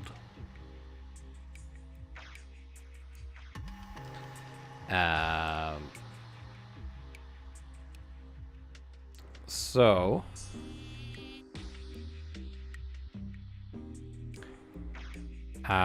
With 26 resources, we should probably build something. What should we build?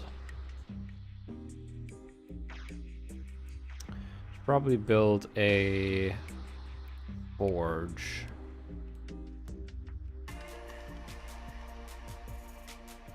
Right. No. All right. I need some space. I need another level to put a storeroom in. Storehouse.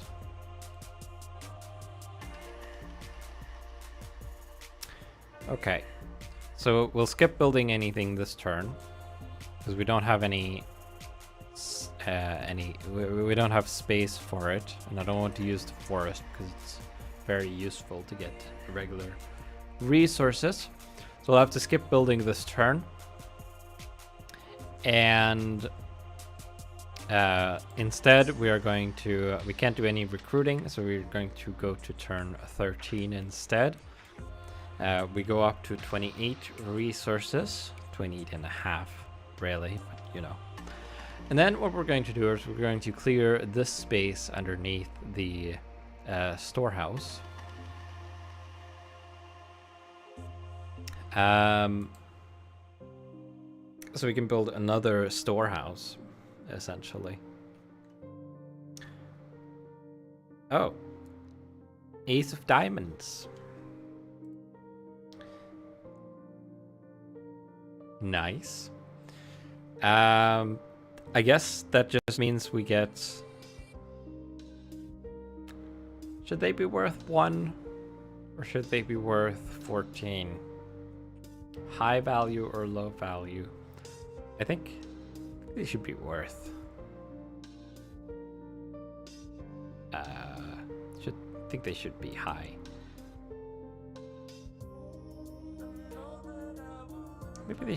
Maybe it should just be worth 10. Maybe all the face cards should just be 10. It's hard to decide these things because I don't know what's balanced, and the game doesn't specifically say. I guess in the tables, the ace comes first, so it should probably be 1. It's probably meant to be 1.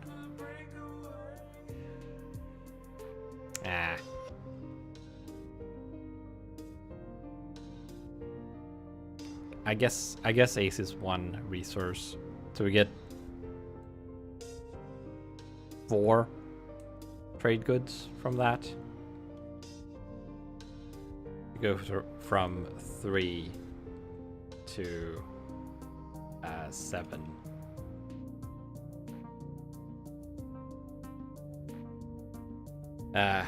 Well,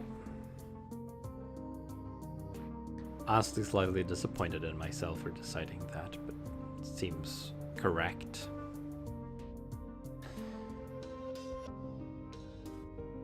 Now we've excavated this space down here. We're going to construct another storeroom in it, because then we can build things cheaply on this level, and we need to clear the storeroom out a little bit so that it can be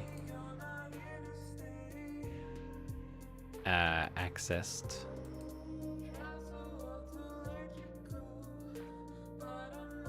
We'll bring these walls back.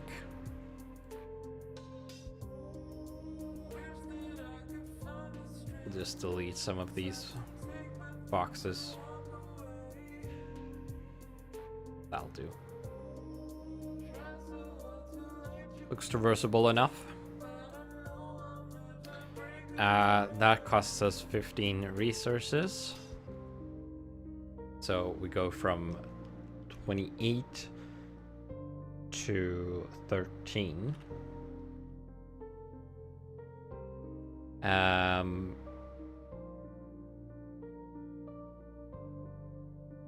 Yeah. 7 trade goods. We can recruit another soldier. So let's do that. So that brings us up to a 20 base. And with our 50% bonus, that brings us up to a nice and round 30. Because we get an extra 50%.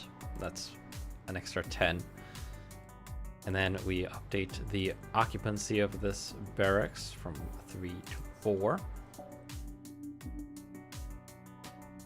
And then we go down to 2 trade goods remaining. And then we go to turn 14. And we go back up to 15 resources. And then we're going to dig out this space here. See if there's anything horrible there. 3 of spades. That's another remnant. Great. A lot of remnants in this area. Yeesh. It's almost like someone's lived here before and left a bunch of stuff behind.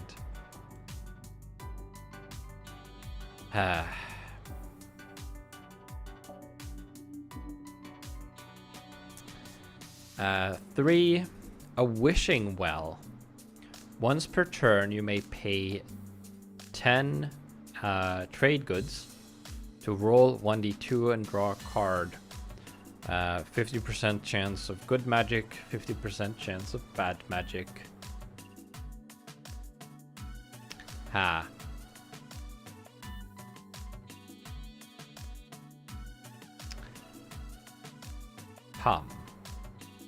Well, I guess we are placing that there.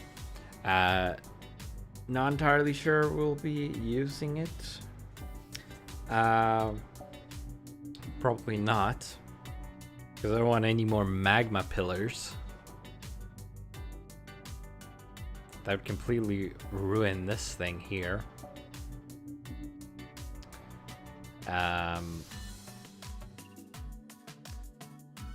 Yeah. I don't know. Also, it costs, 10 trade goods. Also, I left a wall open on this. Fortunately, this time it was the correct wall. So don't need to particularly do anything about it.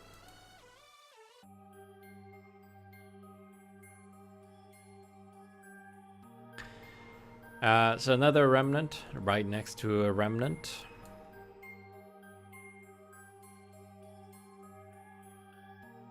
So now we need a well or a fountain. Do we have a well? Probably have a well. Yeah.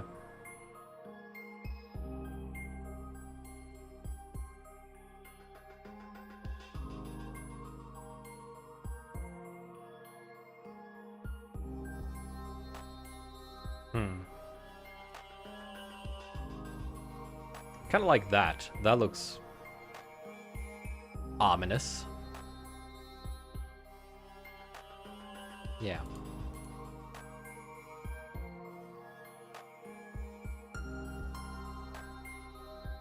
Two empty wells. And a very, very tiny well. That's a Deus thing. Oh, we have a Victorian well as well. That looks fancy.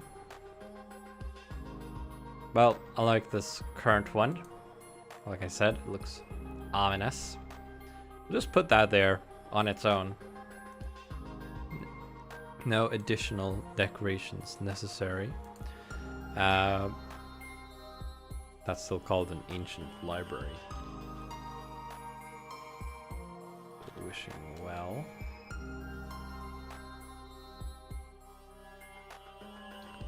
We will clone this over here. Clear props. Clear the name. Close that wall. Create a new room template.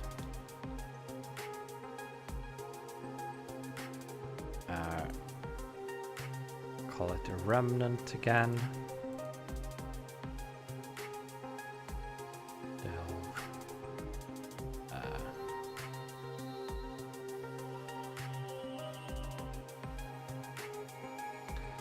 Add some tags just for funsies.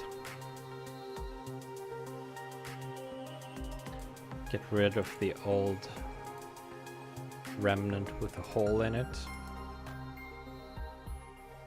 Do that.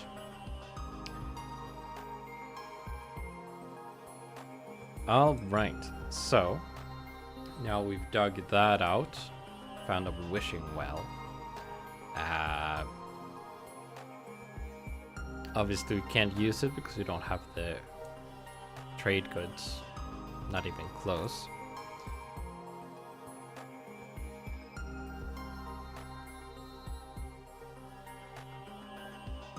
Okay. That's pretty much it. Don't have trade goods to recruit. We don't have space to build. So we will go to turn 15. Go up to 17.5 resources. And then we will explore this space next to the storeroom under the masons. 10 of hearts. 10 of hearts. There. 10 resources. Plus 3, I think. Yeah. So 13 resources. Not too shabby. So we go up to 30. Yeah, 30.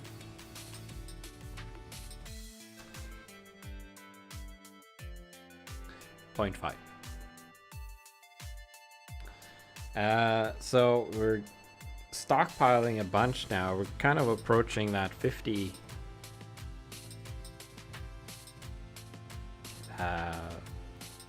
mark.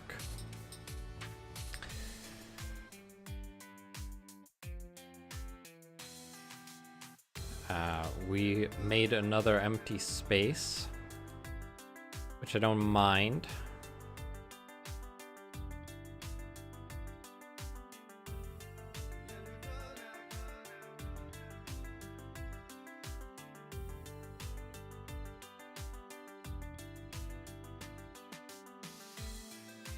Open up these walls. Then we could build something in here. I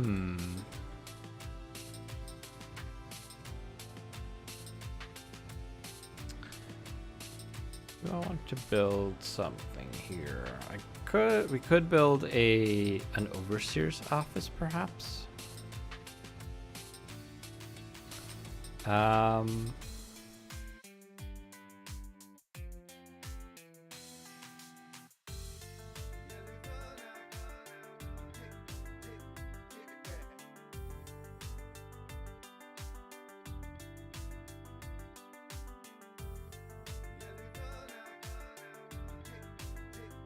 It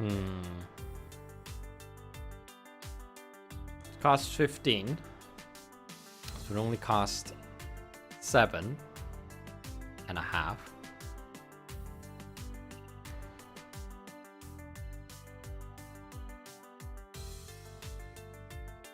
Which would mean that any trade goods we discover in this column are worth double. But I don't necessarily want to dig. But it's pretty good because I don't want to dig down from the overseer's office because I don't want to create a path through it. But I can dig one to the right here and then dig down in this column from here, it would be fairly safe and disconnected from the overseer's office, but it would still get the bonus. Then I could also dig up here, fun, and avoid creating a connection here. Could also build something else. We don't have the resources for a museum at all. It also takes up 2 grid spaces, which we have cheated quite a bit with. Actually, no, we haven't built any rooms that have taken up multiple spaces yet. We have discovered rooms that take up multiple spaces. Or caverns, I suppose. We could build a prison that holds prisoners. Prison is a strange thing. Law-breaking drawers will be sent here from the hold above. Each prison can hold 20 prisoners. Each turn, add 5 prisoners to an available prison grid. Prisoners can be let out in times of dire need, but they will act as enemies to both sides. At the start of each turn, gain 20 trade goods for each full prison in your hold. If a prison ever becomes disconnected, the prisoners escape and begin combat or a takeover. Ah, okay. So it would generate 20 trade goods. Wow. That's actually quite a lot. That's a lot of recruitment for each turn. It would take a while to get there, though, because it needs to be full, and it can hold 20 prisoners, and we get 5 per turn until it's full. So it would take... it says each turn add 5 prisoners. I presume that would mean at the start of each turn after you've built it. So we would build it, and then it would take 5 turns to get full, or 4 turns after that to get full. And then on a fifth turn after that, we would start getting 20 trade goods. That's really tempting, actually. Do I want it there, though? Well, I don't have to build it there. I could build it in one of these 3 spaces down here.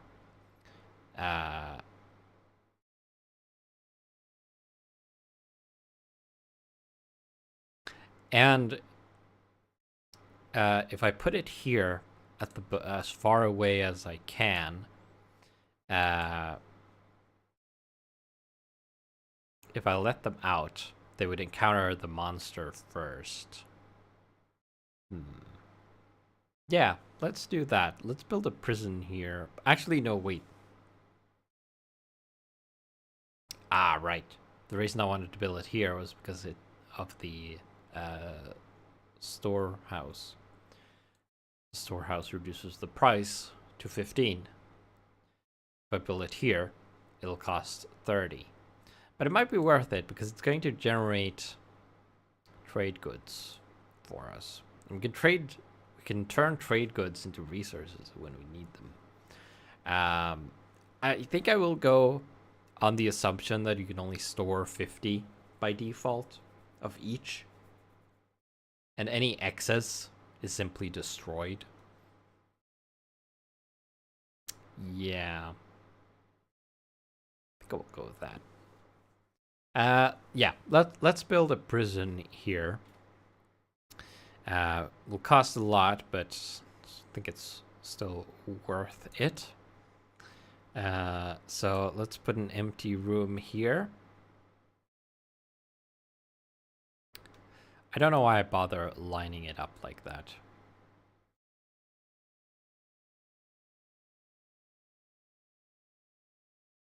But I'm going to have to move it to align it anyway.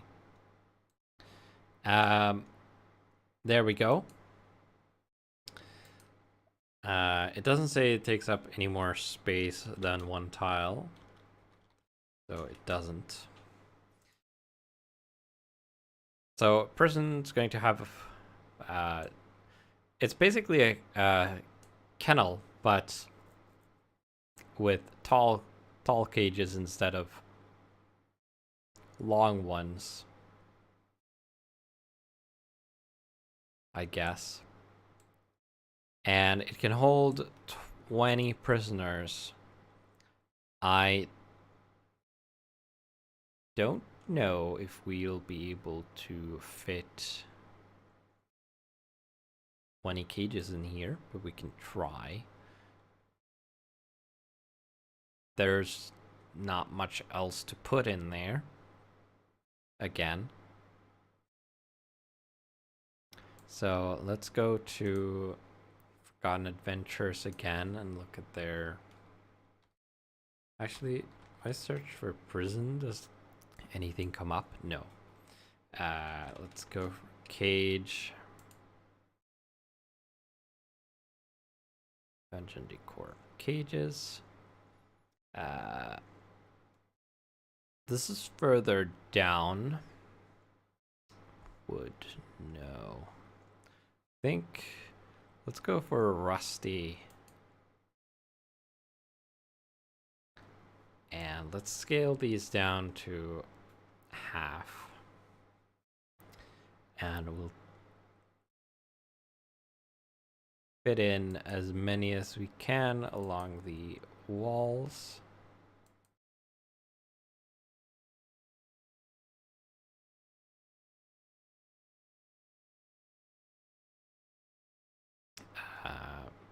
Not really keeping count, but we'll just put in a bunch. There'll be some spare ones. Actually, 1, 2, 3, 4, 5, 6, 7, 8, 9, 10, 11. I don't think we'll be able to fit 20 in, but maybe. We'll just need 9 more. 1, 2, 3, 4, 5, 6, 7, 8.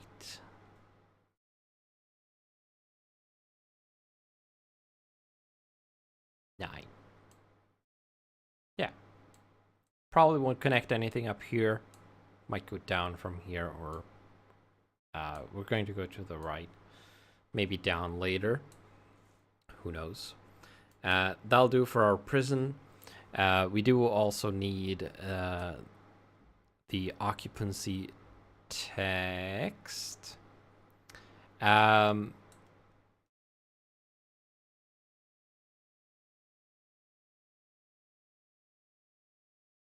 A prisoner has a strength of 1. So when the prison is full, it can create a troop with a strength of 20. Do they also get the benefit from the kitchen?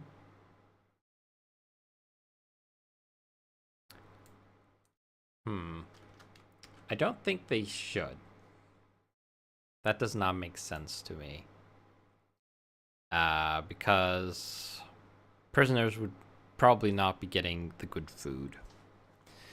They'd be getting bread and water or something. So probably not going to, you know, apply the 50% strength bonus to them.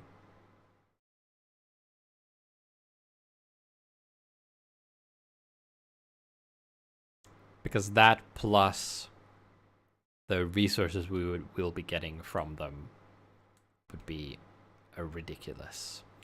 Let's reduce the resources before I forget down to 0.5. Then this is just going to sit here for a long while. And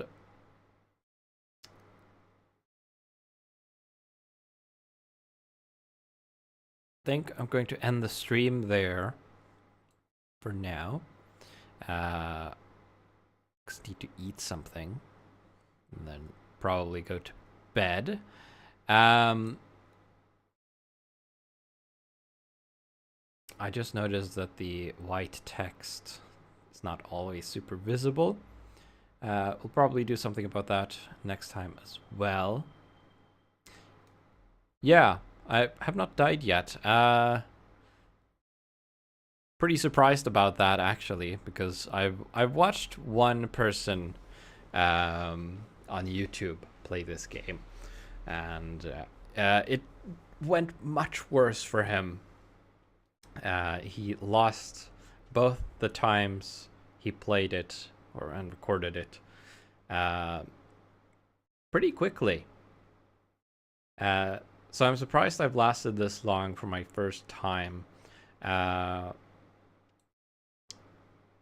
only encountered one monster so far. It was before the raid. It was a... what was it? Oh yeah, I have it memorized up here. A burrowing worm. I think it had a strength of 25.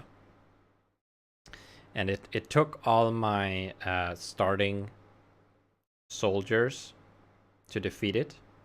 And at that point, I had, I think only 2 gunners.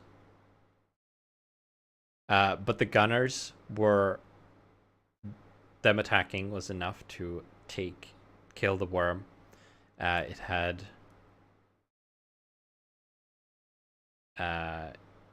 these 5 strength left, and the 6 strength damage from the gunners was enough to kill it before it escaped. So that was pretty close. If I hadn't recruited those gunners, I would have died then and there. And that was... I think they came from this room here, if I recall correctly.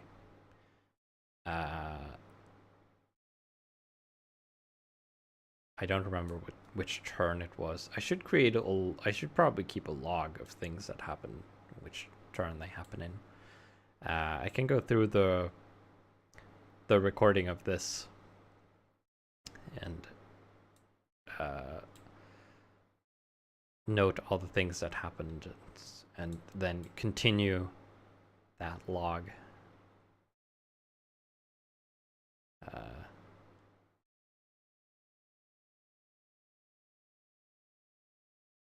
Yeah.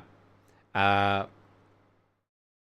talked about it a ways ago, but my plan is basically for the future to first, well, now the plan is, assuming that they come from the connected tunnels here, first have them go through the prison,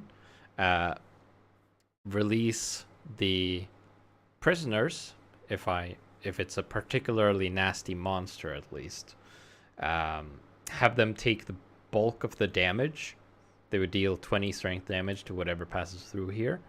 Although I'm not sure what the prisoners do, if they would also go up this way, or if they would stay put.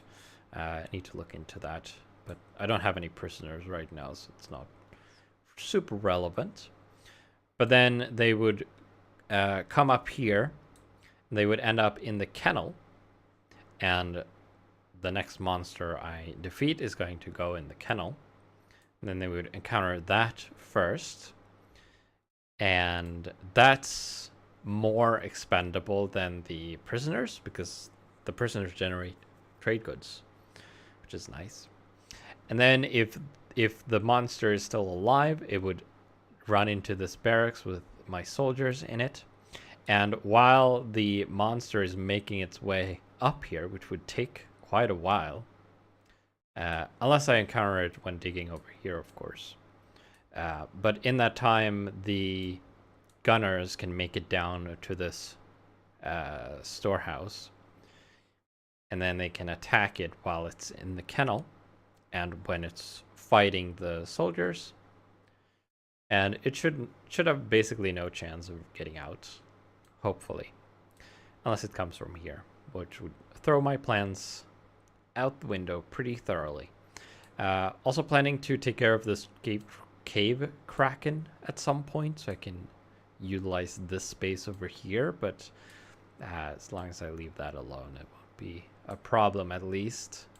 If that turned out to be hostile immediately, I would be very dead. Would have died immediately.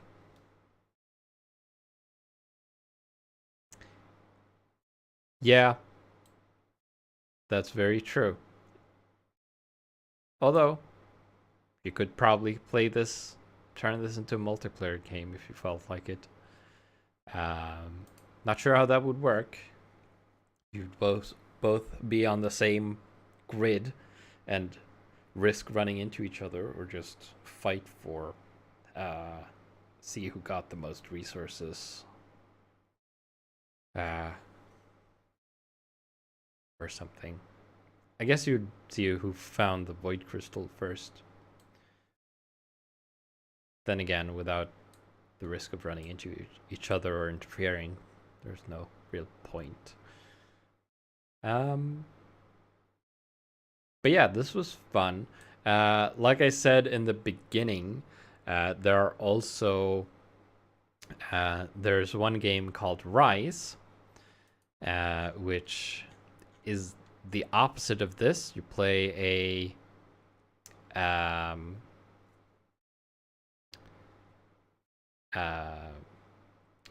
a dungeon lord, and you're building a dungeon upwards.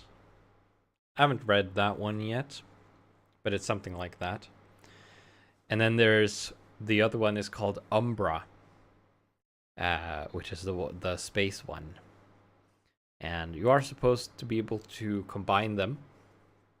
But since this one came out first, although it mentions the other ones, I think maybe the rules for combining them are in the other books.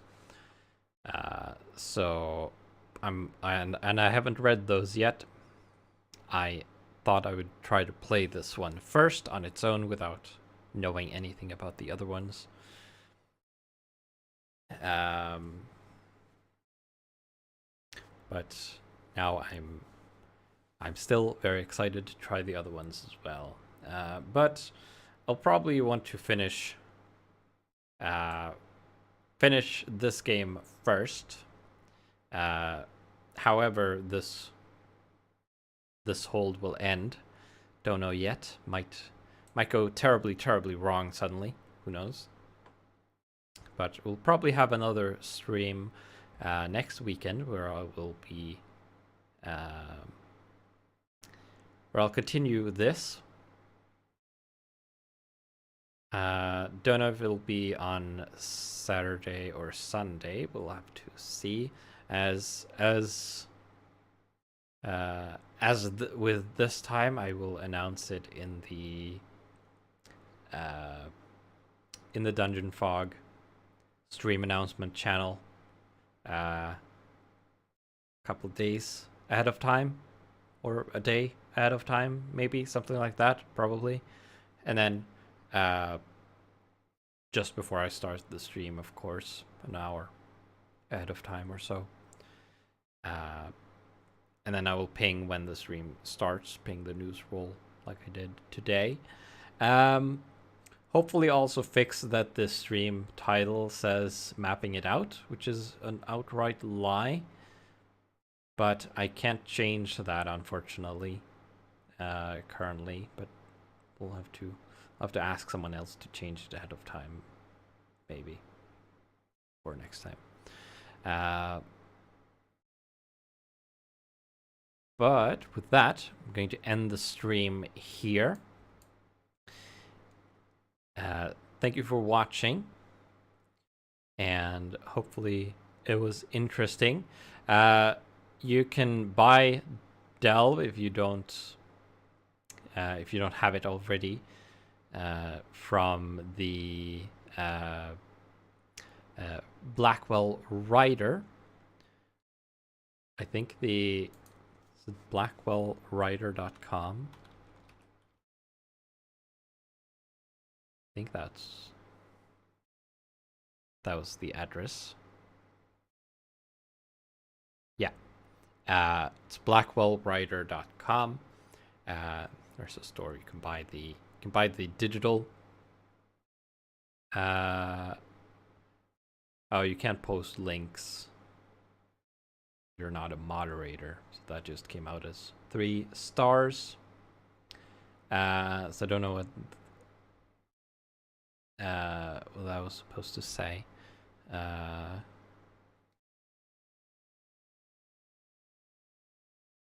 But yeah, you can buy the PDFs, or you can also get them as physical books, which is nice. I actually ordered the Tooth and Claw creature book, which is a relatively new book. But I ordered the print version of that because it looked nice.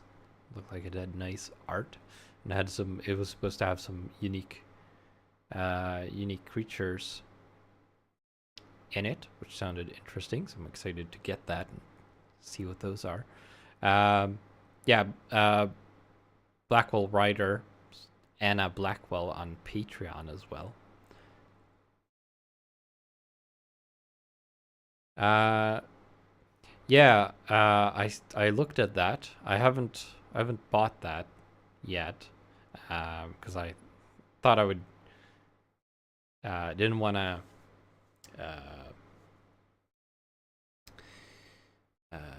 Didn't want to get too much at once, but I might get that later when I get bored of these ones. Umbra was you built a colony inside of a planet underground, and it had a station's expansion.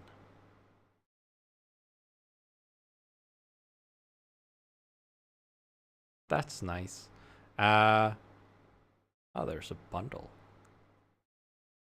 I didn't see that when I bought these. I bought them separately. I hope you made that public. But